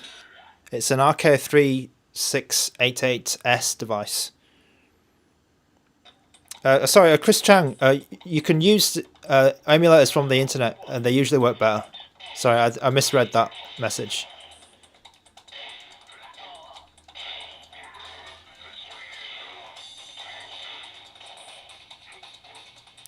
Chicken McNugget, I do not have a Retro Pocket 3 Plus, but is the Retro Pocket 3 Plus T618? I do have I only have one T618 device, which is the RG405V. I don't remember if the Retro Pocket 3 Plus is. I think it is, right? I think it's T618.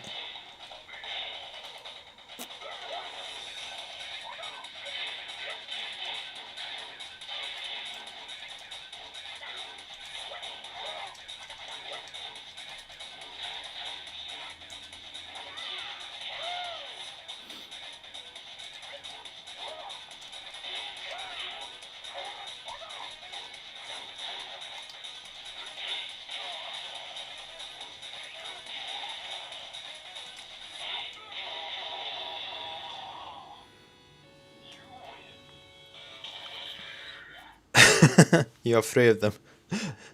Why do you have three Retro Pocket?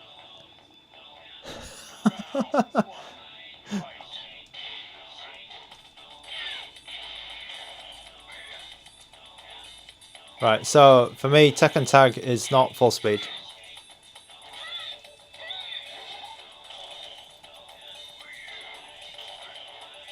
Maybe if this game is not in widescreen, it would work full speed at 1x. But I'm afraid that this is not full speed.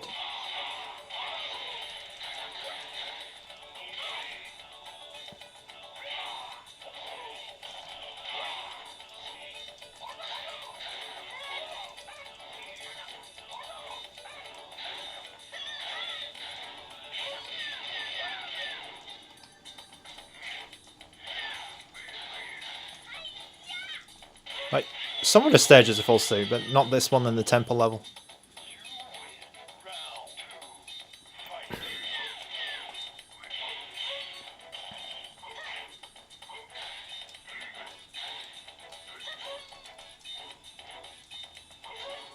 So the combo that I just did, like with the two uppercuts, sometimes that's difficult on some D-pads. I find hitting the diagonal hard, so that's quite good that I could get that move out.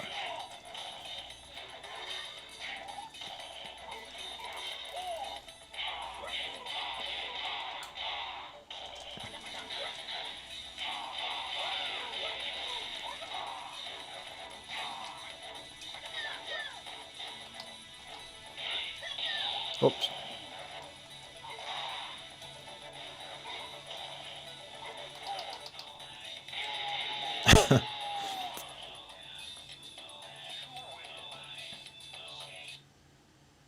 It does. It has 128. It's 8 plus 128. Magical Panda and Chicken McNugget. Yeah, so some of these stages work good. This is full speed now, so it's sort of depending on what stage you're on, you can get full speed or not, which is a bit of a shame. We'll go Silent Hill 4 after this. Right. Okay, that was Tekken Tag Tournament, which is a bloody good game. Let's go Silent Hill 4. The room. The room. Yeah, Magical Panda. I think it does actually. I think it would.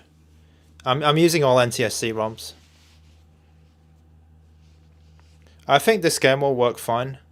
It's not that demanding, but we'll see. We'll see. Oh, Chicken McNugget. I think you're talking about the SD card. So it's 128 inside. It's 128 inside the device, but then I think they're talking about the SD card that you want to include with it.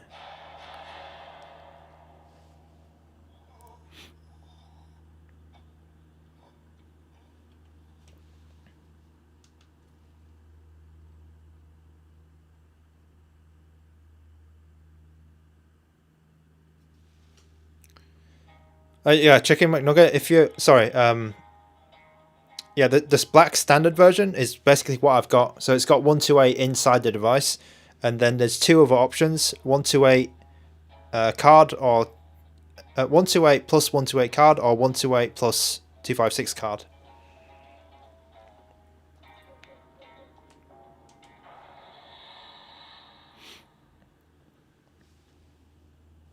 Yeah, I think DQ8 probably does need a bit of tweaking. I remember having I remember working okay actually on RP4 Pro, but it's, what was it? I don't remember what the tweak was with DQ8.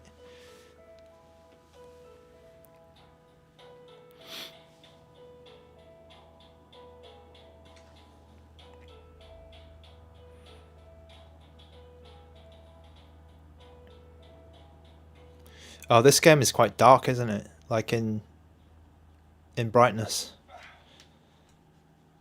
I remember it's a bit dark, a bit of a dark game.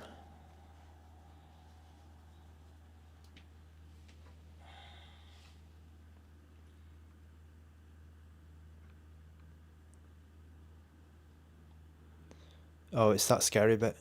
Okay. Right, so usually for this game, it's running fine in this scene. But usually for this game, what I would do is I would actually turn the brightness up in here, because it's a bit too dark even on this screen. So I'm just going to do that because I can't see a bloody thing, and I think it's just a game. Is it here? Yeah, here we go. Oh, can I not? I can do it. Yeah. I just pop it up to like 20 plus 25. Oh, even that doesn't do much. Because this game is a really bloody dark game.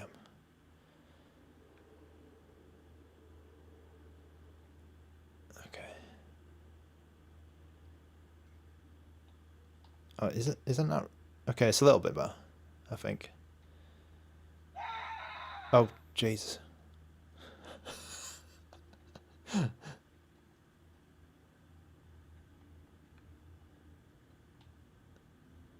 Can I get out of my room?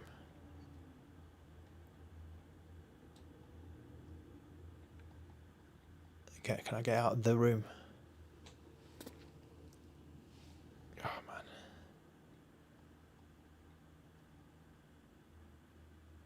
Yeah, what the hell happened to my room? Can I get out? Oh, here we go, yeah.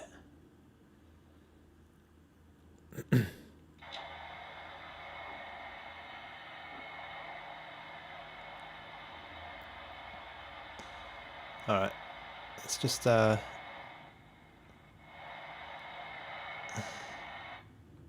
it's going to show that weird.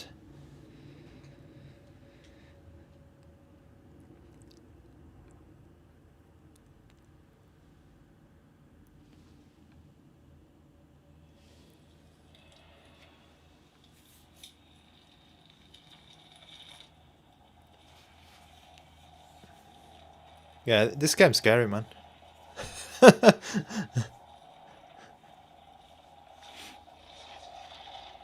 That geezer come out. That guy comes out of the wall. Yeah, not nice. Oh, there's a little. There was a little bit of slowdown then.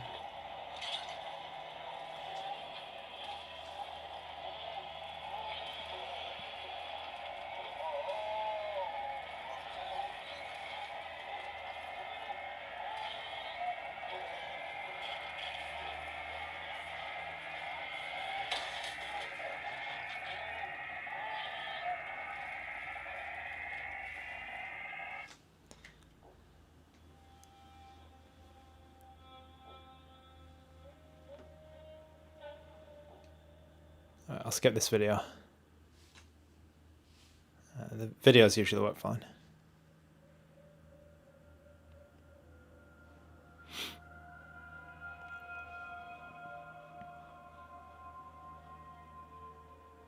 Oh, Chicken McNugget.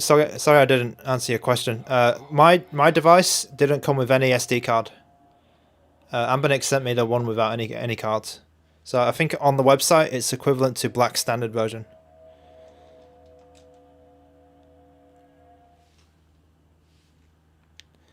Yeah, tech. I think that this game is pretty fine. There was a little minor slowdown, like really just a split second, but I think it should be fine. Let me just get into the tube, the subway, and I'll just I'll finish off there.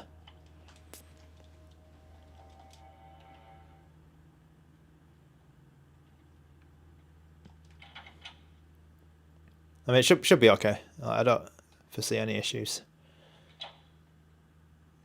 Let me just get into the toilet.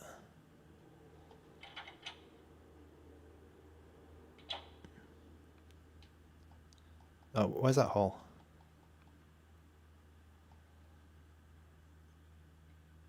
Okay.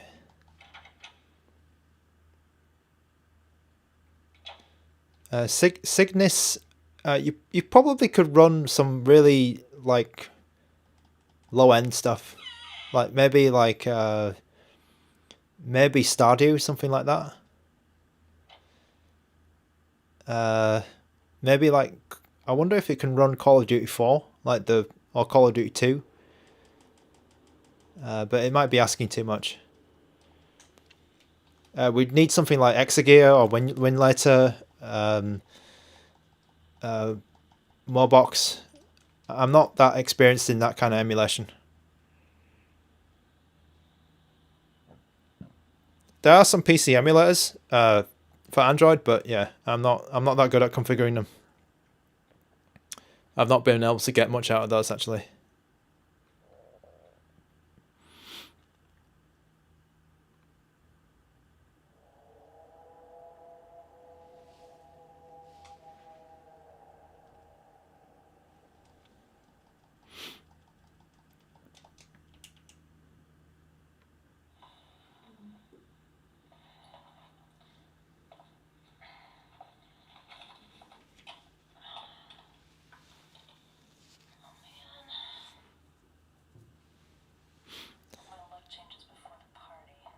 Okay, so yeah, I think Silent Hill 4. Let's just leave it there.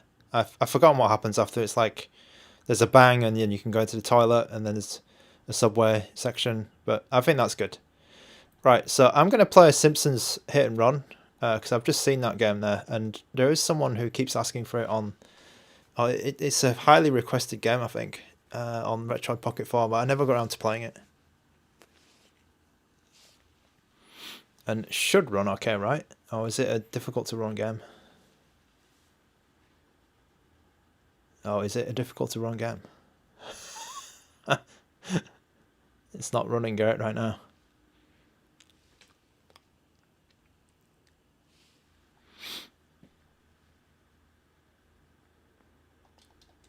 Oh, actually, Simpsons Hit and Run is okay. Is it?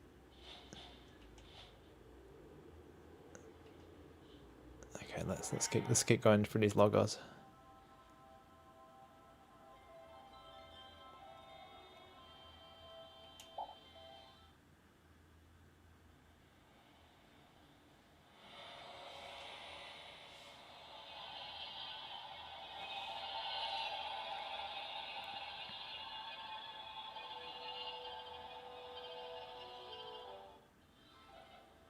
Oh, okay. Right, so let's go down to 1.5. This is already a little bit of slowdown. Upscale filter. I think 1.5 is probably where we want to start for everything. So I'm going to change that on this device. Okay, let's go.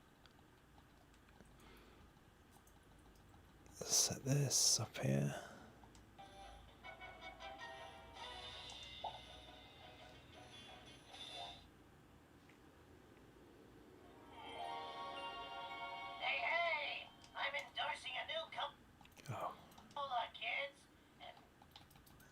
All right, Krusty, come on.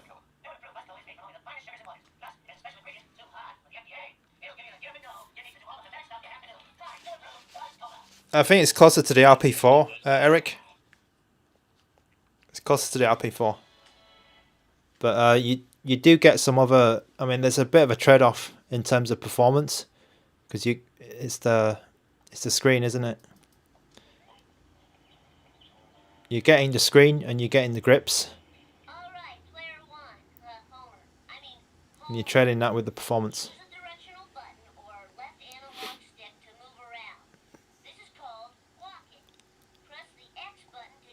Okay. Oh.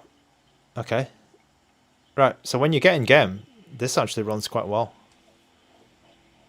Homer can kick. Can he punch? No. Oh, let me talk to Marge.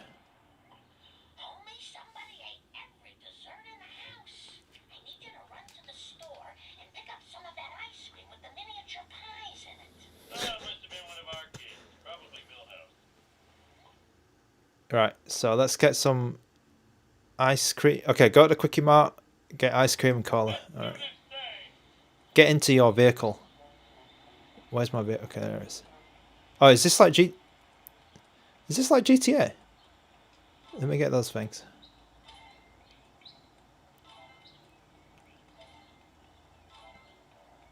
Oh, there's some stuff there. Alright. Goodies. What's that? Oh, what the hell is that? What's that there? I want that thing.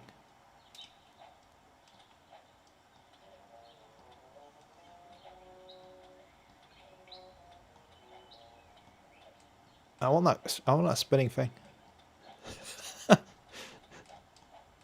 Oh, you can double jump. Okay. I didn't know Homer could double jump. Oh, this game's quite this game's quite good.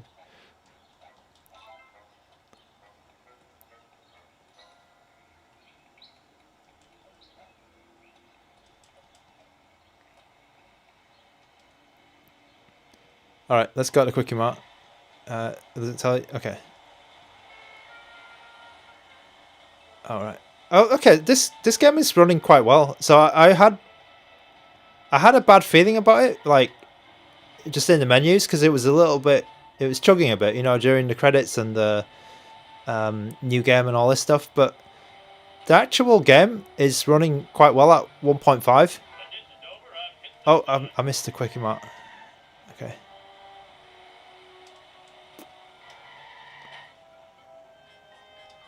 Can you reverse? All right. Anyway, let's get out.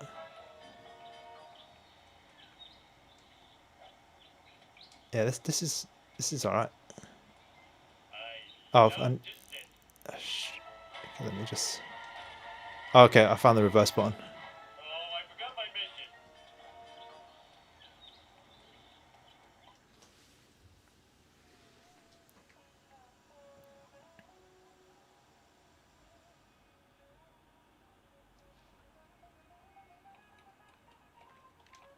I think on the RP4 Pro, right, you can push things to like 2 and 3 times on PS2.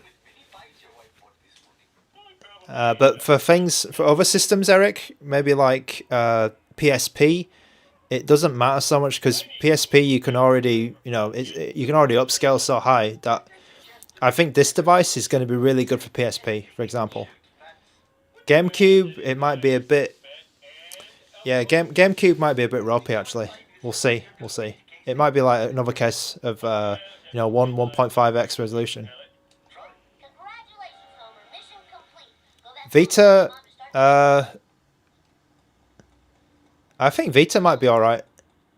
Vita might be all right. I mean, I've been running games on Vita like 1x on my RP4 Pro, just purely because purely because the bloody emulator is quite unstable. I don't really want to push it. I'm just happy if the game works on that emulator.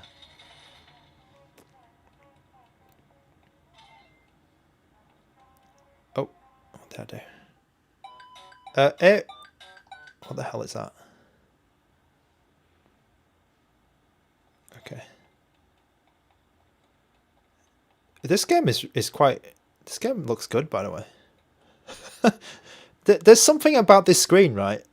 There's something about this screen where it's only 960 by 762, but it still looks good, and that surprises me actually, because it's a 1080p screen, right? And you know when you push a 960 image onto a big screen, a big resolution screen, you'd expect it to kind of start breaking up or looking bad, because it's like when you blow something up. But for some reason it still looks sharp and it still looks good, which is a bit unexpected actually. Like the scaling, there's some sort of scaling algorithm they got, or there's some scaling chip, or I don't know, there's something that they're doing which makes the image still look good even though it's low resolution, 1.5x. That is actually something it's got over the RP4 Pro, because the RP4 Pro screen is a bit lower resolution. So that's a bit surprising. I'm crashing into the cars like Need for Speed. Oh, I crashed into Marsh. Only Lisa left for school without her science project. Can you get it to her? Oh, do I have to? You can drop her off on the way to work. And I have to go to work. Pandasol Mark, welcome back to the stream. It's good to have you here. Oh, Jan, welcome back to the stream.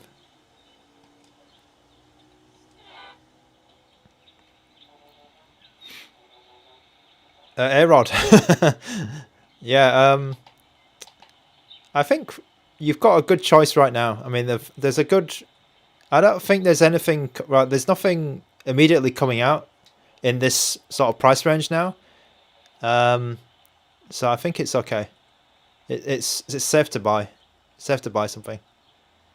You're not going to buy something and then something else will immediately come out. I don't think it's that kind of. I don't think that's going to happen, actually. Whoa.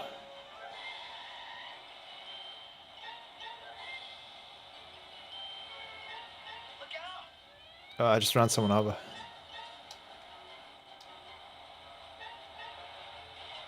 educate you a new one. Fire in the hole.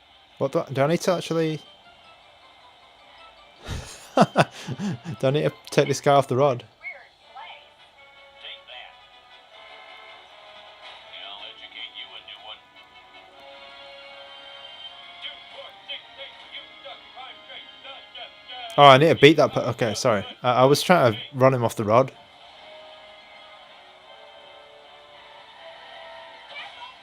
Oh, bloody hell. Oh, I failed. Okay. Alright. Let me switch game.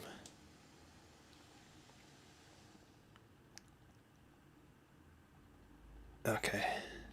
How does it handle Atari 2600? Shouldn't be a problem at all. Shouldn't be a problem. Let me try Onimusha. Like that's a deep cut. I haven't played Onimusha for a long time.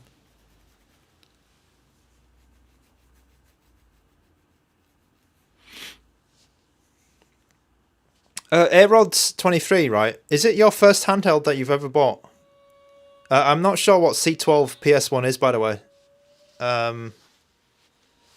Yeah, I'm not sure what that game is. Yeah, this is an old game.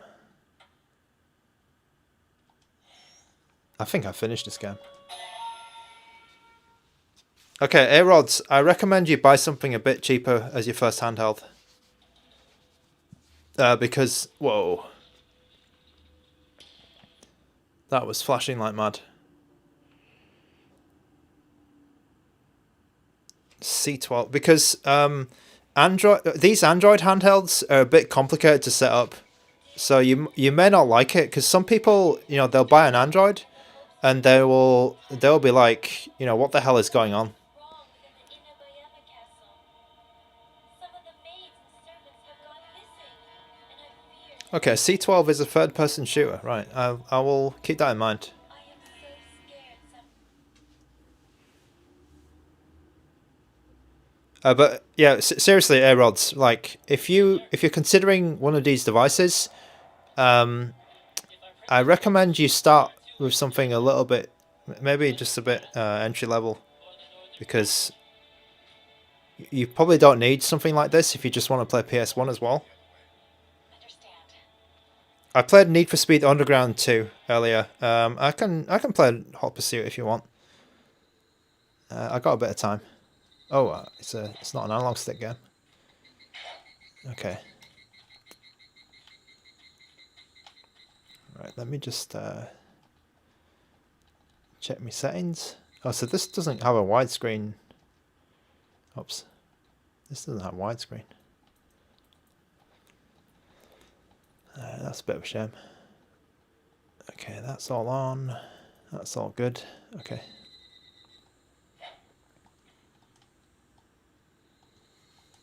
Okay.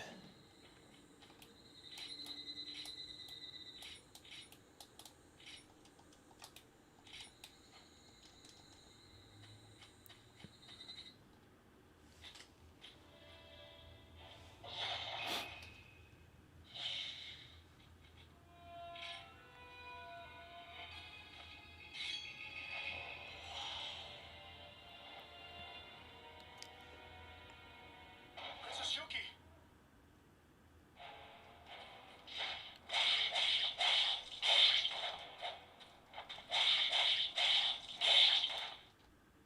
Oh, I just killed those guys.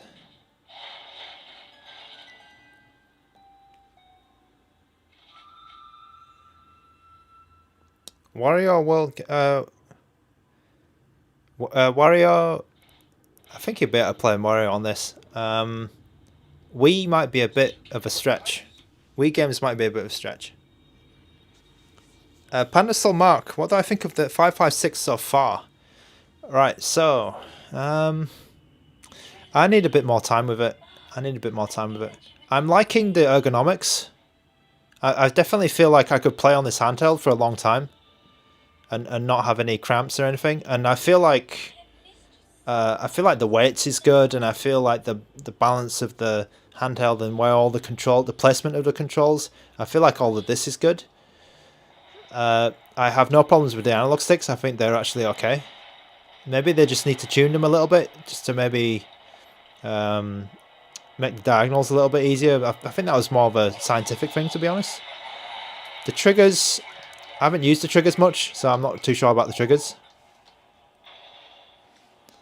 The screen obviously is good. The screen is good. Performance, I mean, PS2 is always going to be a bit hard to run, so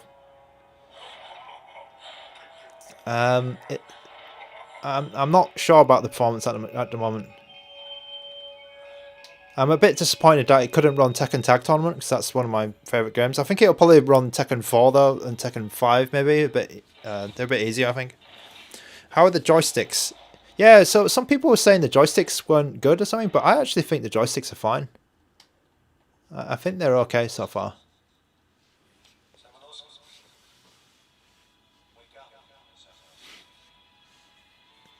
Eddie07. Yeah, there is another OLED handheld. Maybe I'll do a handheld comparison at the end of the stream. This is the other OLED. Oh, it's got a lot of fingerprints on it. But this one might be a bit hard for you to get because Ioneo don't make this anymore. It's the Ioneo Pocket Air.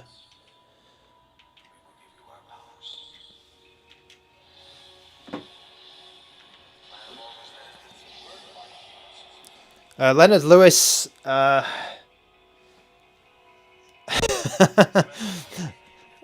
That's really up to you. That's really up to you. Let me think a little bit, Pandestal Mark, because I've only used these sticks for about an hour so far, or 2 hours. I do like the RP4 sticks, I will say.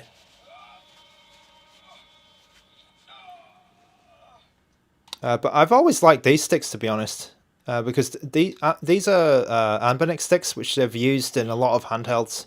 So I actually like these. They're quite standard. Like, you'll probably find these in a lot of other handhelds, and I don't really have a problem with them.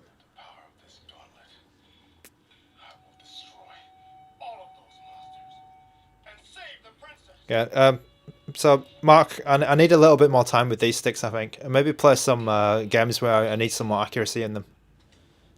I need some like accurate movement.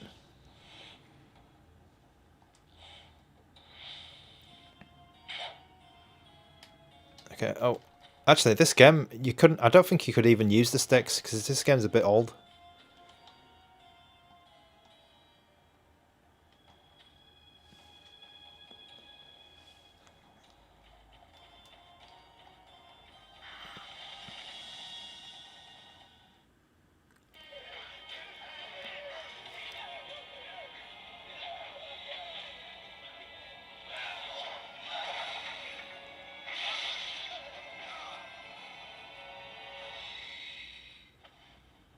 Yeah, that might be a good idea. I'll just play God of War. I mean, everyone plays it, but...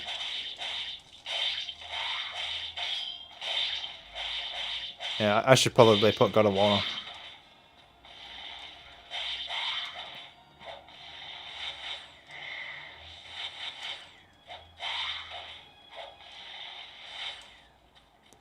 Alright, so I think Onimusha, because Onimusha was like quite an early game, it actually works perfectly. At 2 times resolution. Works really well. Alright. Let me put God of War on, because I mean everyone plays God of War. I'll put God of War 1 on.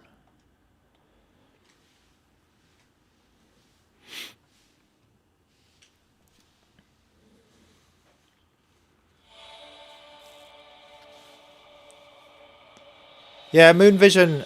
I just don't like weird coloured handhelds. I'm not a big fan. So that's why I got the black one. Leonard Lewis, I'll do a 3DS stream at some point. I think there's a couple of people asking for 3DS games now on this device. So let me do a 3DS only stream. And Kratos cast himself from the highest mountain in all of Greece. After 10 years of suffering, 10 years of endless nightmares, it will finally come to an end. Yep.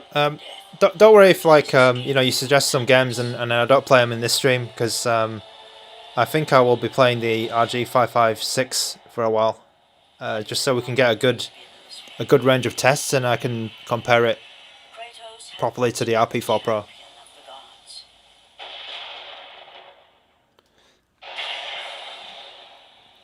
Yeah, so again, like, the sound is good. The speakers are very good, actually.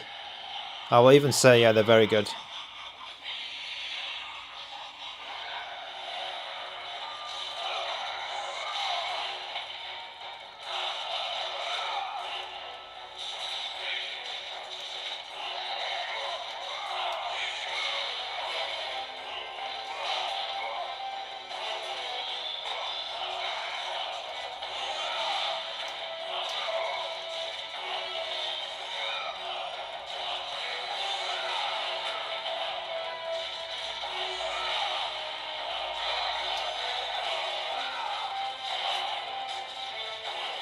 Yeah, the sound is good. Could be maybe a little bit more bass, but apart from that, I think the sound is quite good. It's really loud as well. Really loud, really clear.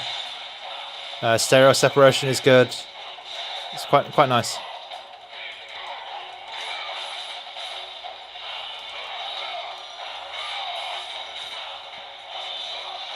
There are some little slowdowns I can see, like really minor ones.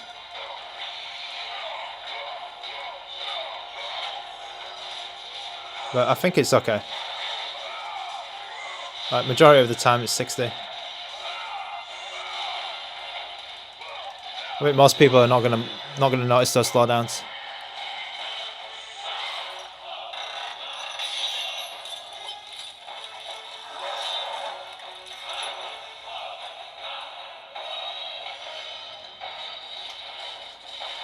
Yeah, I didn't change any settings, I think.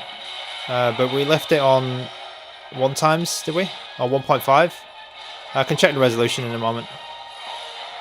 Let me just check. I think we're at 1.5 resolution. Let's just check. Yeah, playing this on 1.5. I didn't even tweak the hardware download mode. Yeah, got the widescreen hack on. It's all good.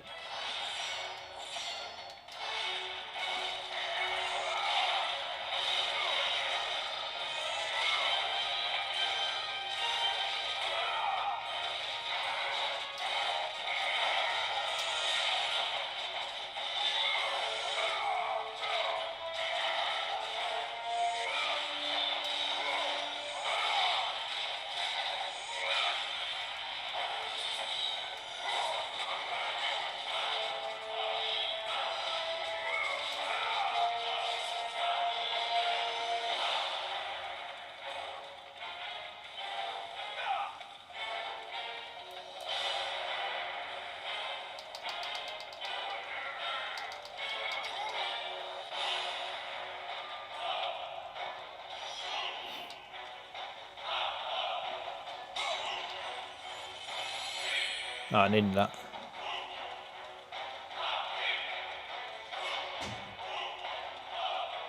Oh, do I need to go outside again? Oh, down here, okay.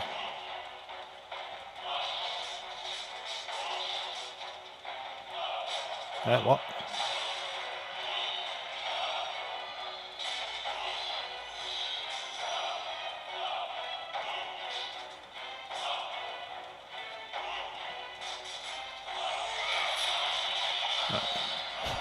I thought I got stuck there.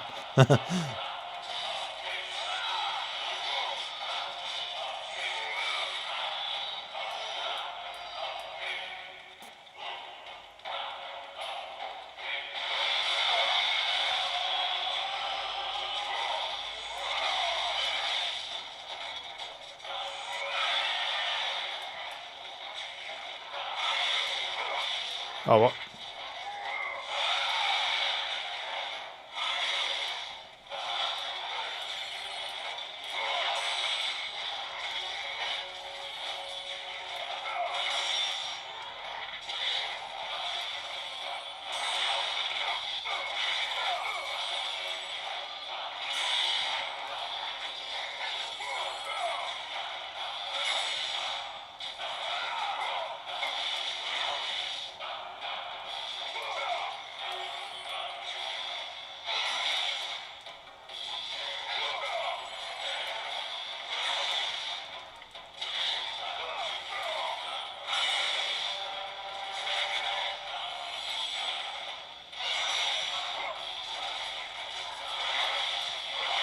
Crap.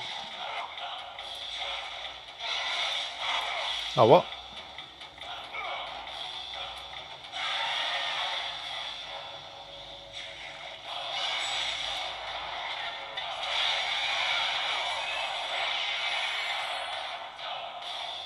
Press the minigame.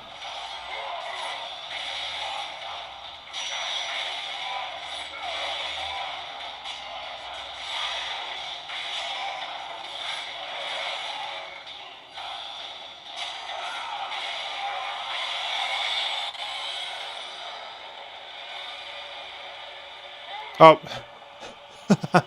Okay. Yep. Okay, this is the analog stick test, I guess.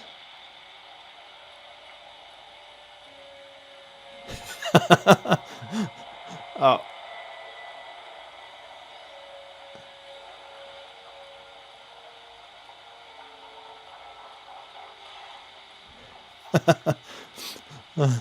Oh.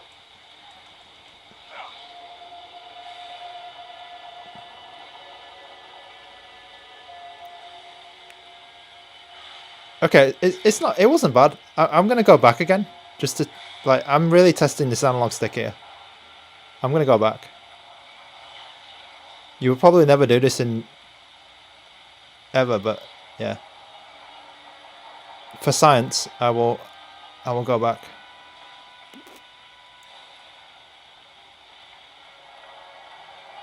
So yeah, I mean, the analog stick is not bad. It's not bad. Oh, is it?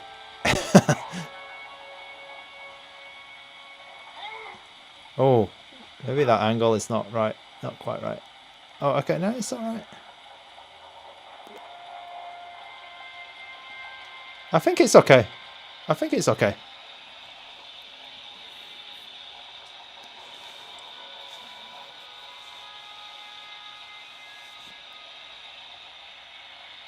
Alright. Okay. So.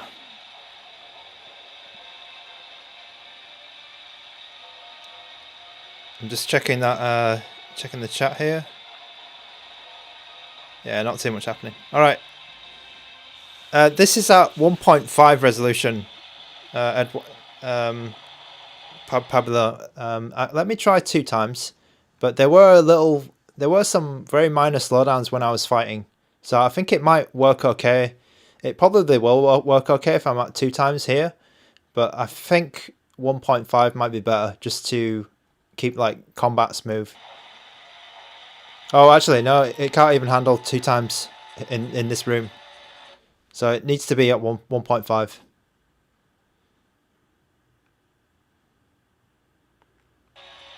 Yeah, keep it at 1.5.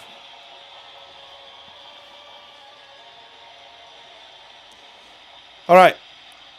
Okay, so we played a lot of games. PS2 test first, so we'll move on to a different system. I think in the next stream. Probably should be tomorrow. Should be tomorrow. I may let you guys choose the system. I did see a lot of 3DS 3DS requests. Actually, I might do 3DS first, and then maybe do a poll on my community tab for the next system, and then you might be able to choose as well from like GameCube or something like that. All right, so to finish off, right, let's just do a little quick comparison of some of these other devices that I've got. So as you see here, obviously I have the 556. Let's just zoom out a little bit. I'm just going to take the lights down slightly. How do I do that? Okay, let me just bring the light down a little bit. Okay, so because these other handhelds are a bit, I think they're a bit reflective, and they're going to mess up the camera. Right, so we have here an RG552. This is the OG 5.5 series, so it's 5.5 inch screen. But the thing about this one is it's a 3x, is it 3x2? I think it's a 3x2 screen, right? So it's a bit, oh, what have I done there? So the screen is actually quite big. And the RG556 is quite a bit bigger than the original 5.52. So you can see there, it's thicker and it's wider. It's just all together bigger. The original, bigger than the original 5.52. I kind of think that the design has changed a lot, hasn't it? So the 5.52 versus the 5.56, the design has changed a lot in that time with ANBERNIC. Alright, I've just turned the brightness down a bit so the screen's going to look a bit dark because I've got some bright consoles here. So this is the Ioneo Pocket Air. It has a 5.5 inch screen, and similar to the... There was some rumours that it is the same screen actually within the 556 and the Ioneo Pocket Air. But that's these two together. So the Ioneo Pocket Air is more of just a traditional shape, whereas the 556 has the grips. And I do like the Ioneo Pocket Air a lot actually. I think it's a nice system. It's very well made. The build quality is very good on it actually. Okay, then we have the RP4, of course. The RP4 is a lot smaller. What's happened here? The RP4 is a lot smaller than... a lot smaller than the 556.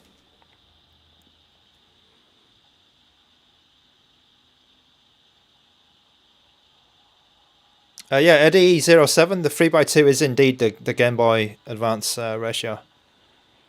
So you can play full screen Game Boy games.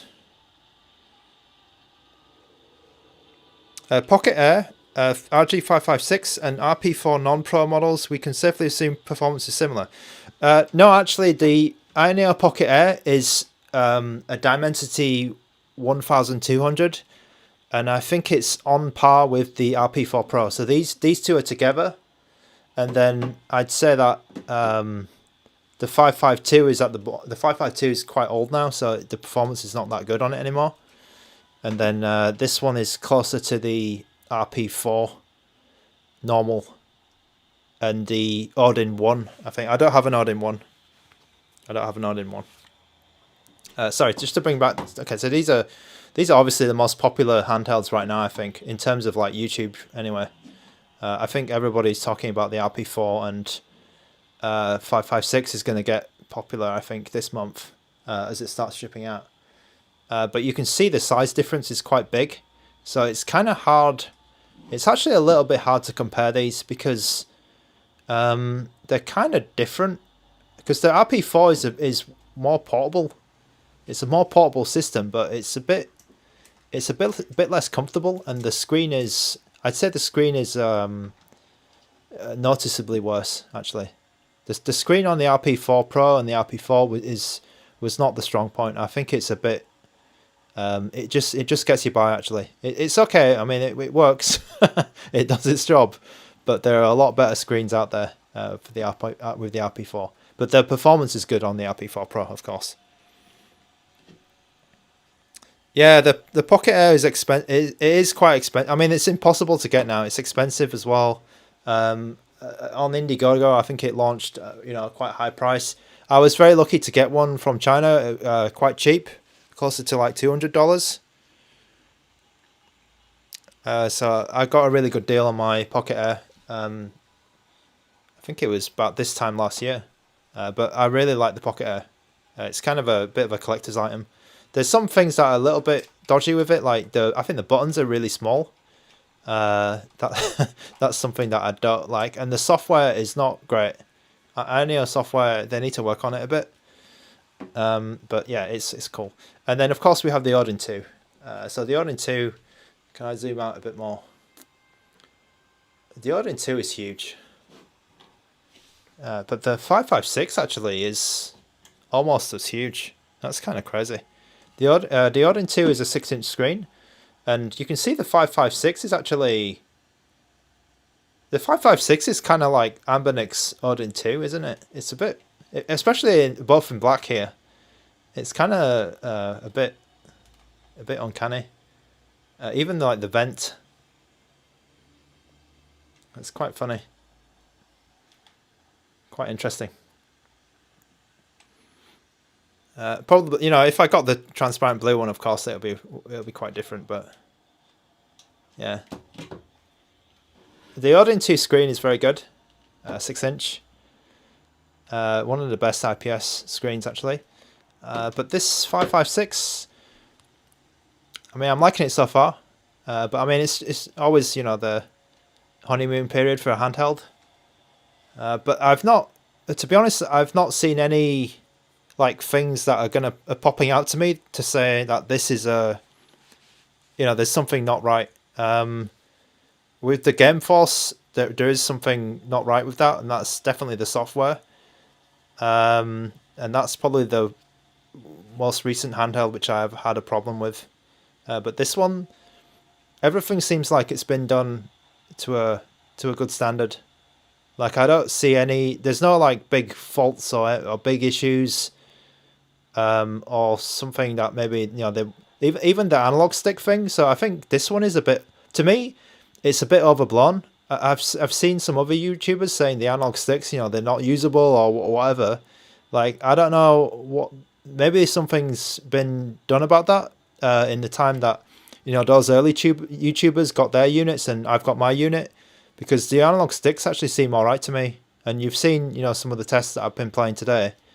I've not really had a big issue, even in Crash Bandicoot or in this game so far. So I'm not sure what those other YouTubers are talking about in terms of problems with the analog stick. Maybe I'll encounter it later, but to me, I think the analog stick's perfectly playable right now. Is there calibration software? I can just check. We can see what... Okay, so the handheld comes like this. You get Google, of course. You get Google Play. You get all of these emulators installed. I'm not seeing a calibration, but I think ANBERNIC usually do include something like that. I see a gamepad tester, but this one, it's not really letting you calibrate anything here. It just sort of shows the buttons that you're pressing. Oh, there's actually key mapping software, which is kind of useful. The Android key mapping. Let me try this. Okay, so yeah, you switch to Xbox mode, and then those analog triggers actually start working, and then you switch to NS mode if you want the digital trigger, which is that there, like a Nintendo Switch. Yeah, I think any analog issues, I think they can, like, they're aware, the team's aware of it, the engineering team. That's what I was told. So I think they are. Yeah, I think they're onto that. Eddie007, yeah, I was just doing that here. So the analog stick works perfectly, in terms of he's walking here, and I can make him run around. The analog stick's like sensitive enough to do that. I've got no problems with that. Yeah, it's good. So yeah, I'm not sure what the other YouTubers were saying. Maybe they got a different firmware version or a different software version or something.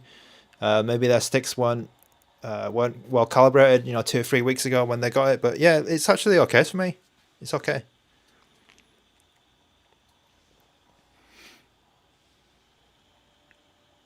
What about Odin 2, Luca? I've had my Odin 2 for a while. I like the Odin 2 very much. It's a good handheld, but of course it's $300 US, so you're getting into that high end. Of course, it's got the Snapdragon Gen 2, but it's a different league actually. I think from this one. Yeah, Eddie07. Let me just quickly show you that, because when I did talk about that earlier in the stream, but I will. It's quite important, so I'll say it again. So in the Android, so the very first page, when you get your 556, you'll see the first page of the home screen. It has this the Android settings. You just drop in there. You find the display menu here, and then what you want to do is you go down to colors and contrast. And then by default, it's set to the first option, which is called automatic contrast. And this one is like way too blue, and it doesn't look good at all. So what I recommend you do, and I think other videos have said this as well, is you don't go for... So increased contrast is actually pretty similar, so don't use that setting either. What you want to do is you want to press the last setting here, standard, and then it makes the colors much more natural. to me, it's still not perfect. I think they could do a little bit more tuning, but I think the standard colors are the best out of these 3 different settings. There is another menu below, but I don't really know what this does. I think you can maybe play around with this one as well. I think there's a yeah, not sure what you can do. That you can maybe play around with these settings. If you want to try automatic contrast with warm, that gives you something close to standard. But I think if you press standard, then I think it doesn't like try to change it on the fly. That's what it sounds like to me, because automatic sounds like it might change it depending on your lighting conditions, which is maybe you want that, but I prefer the screen just to be the same all the time, so I would put mine on standard. And to me, that makes the colors much more natural, much better. All right, cool. Okay, so Chicken McNugget. What can the Odin 2 play that the end? Okay, so the it's really hard for me to generalize like that, Chicken McNugget. So I won't be able to say something like the percentage of library or whatever. But the Odin 2 is it's very, very powerful. It's there's multiples more powerful than this device, but also it's 2 times more expensive. If you don't want to set anything up, you just want like a fire and forget solution, and you've got the money, I think the Odin 2 might well be for you. If you've got that kind of mindset, you can't be bothered doing any settings and you don't find it fun. I mean, because some people find it fun, right, to do the settings. The Odin 2 can just blast through a lot of games.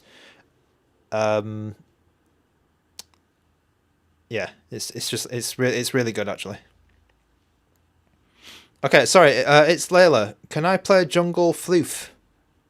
I don't know what Jungle Floof is. Sorry. Sorry I missed your message, but yeah, I wasn't sure what it was. Chemical Burrito, yeah, I think there's no ambient light sensor. I think you're right actually. So it must be like yeah, because I don't see any dot on the screen or anything. That could be an ambient light sensor. So I think you're probably right about the automatic color stuff. But it's good that they include it at least.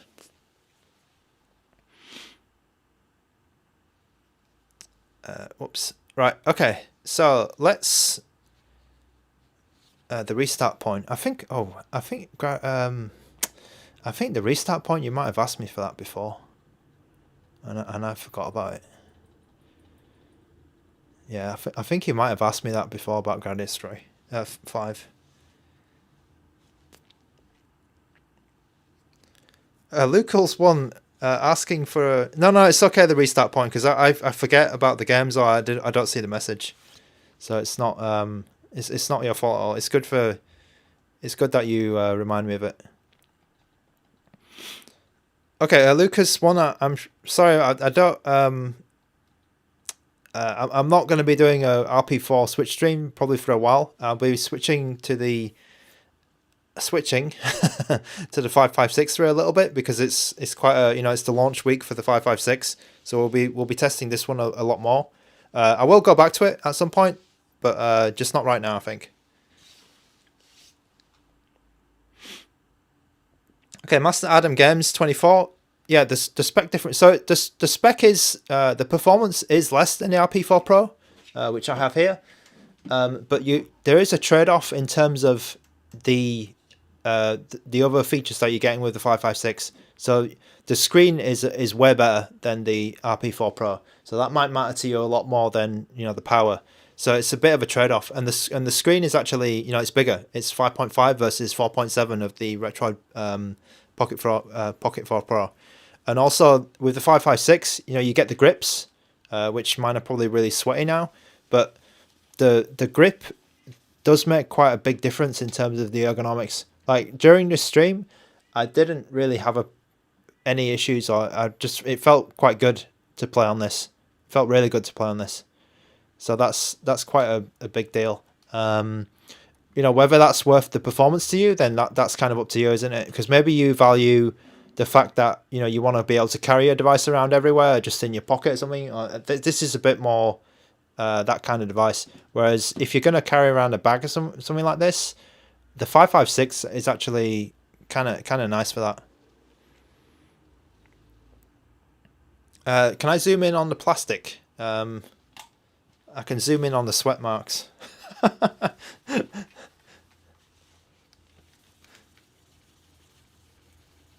Yeah, so Master Adam Games, it's kind of... let me just finish that point. Master Adam Games 24, I think it's going to be a case of, like, what do you value? Do you value the portability, comfortable?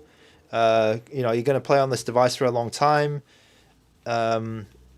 It's... Yeah, there's a lot of different factors, actually, which kind of are not just about, you know, the performance. Because the performance, actually, it's important, but... You know, maybe you're not using that performance as well. That's another thing. Maybe you don't play those type of games. Okay, so I'll zoom in on the... Let me just try and get that in. The plastics. I will... Let me just get a bit more light in there as well. Okay, so the plastic is like that. This is the black one, by the way, and well, of course it's the black one, but I think the transparent one might be different. So just bear that in mind. If you get the transparent blue one, it might be different. But that's what the plastics look like. All right, let's just bring that down again.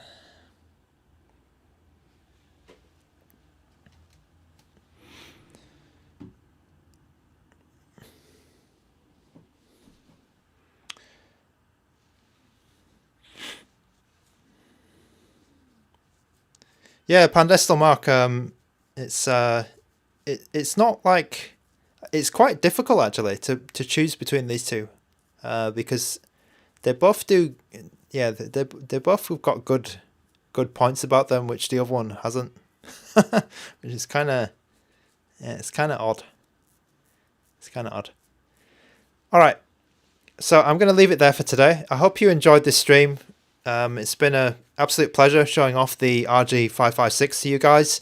Of course, it's come courtesy of ANBERNIC themselves. ANBERNIC have very kindly sent over the black RG556 for me to show off to you guys.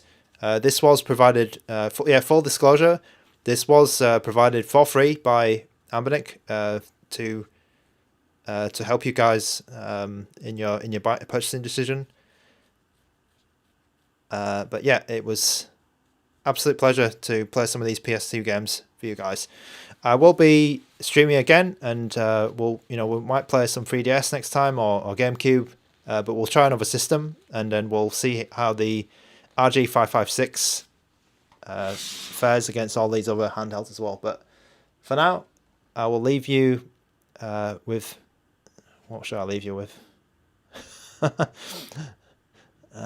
Is there... Oh, if I put Guitar Hero on, that's not going to work. I'll leave you with the title screen of God of War 2. Let's see. Okay.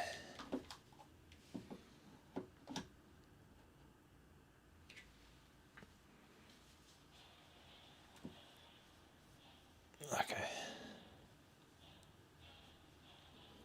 It's the final wipe of the video.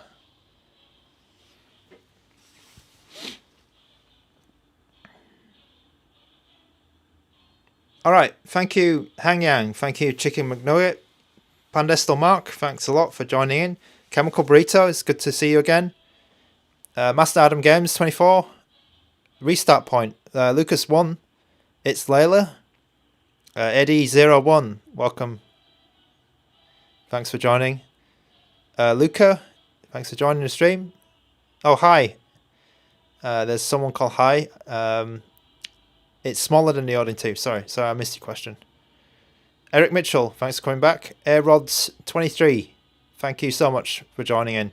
Aaron Gaming Dev. I will be trying GameCube, 3DS, and Vita at some point for this handheld, so don't worry. Pablo Eduardo, sorry if I got your name wrong, but thanks for joining the stream. Who else should I give a shout out to? Leonard Lewis, of course. Yeah, thanks for dropping by. Moon Vision, thanks for coming. All right, GG. Okay, Eddie07, thank you so much for that comment. Thank you. Okay, Pandestal Mark. Okay,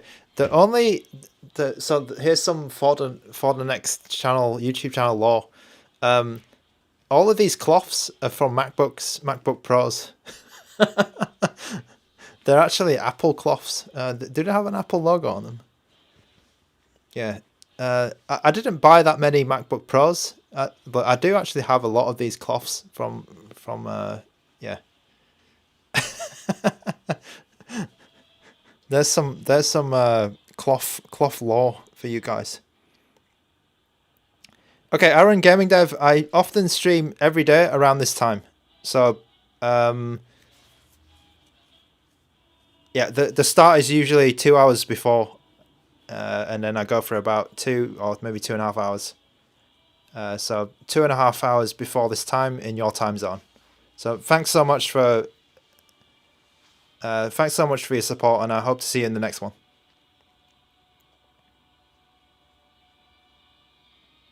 All right then. Okay, so thank you so much for watching, and I'll see you guys in the next stream. Bye bye now.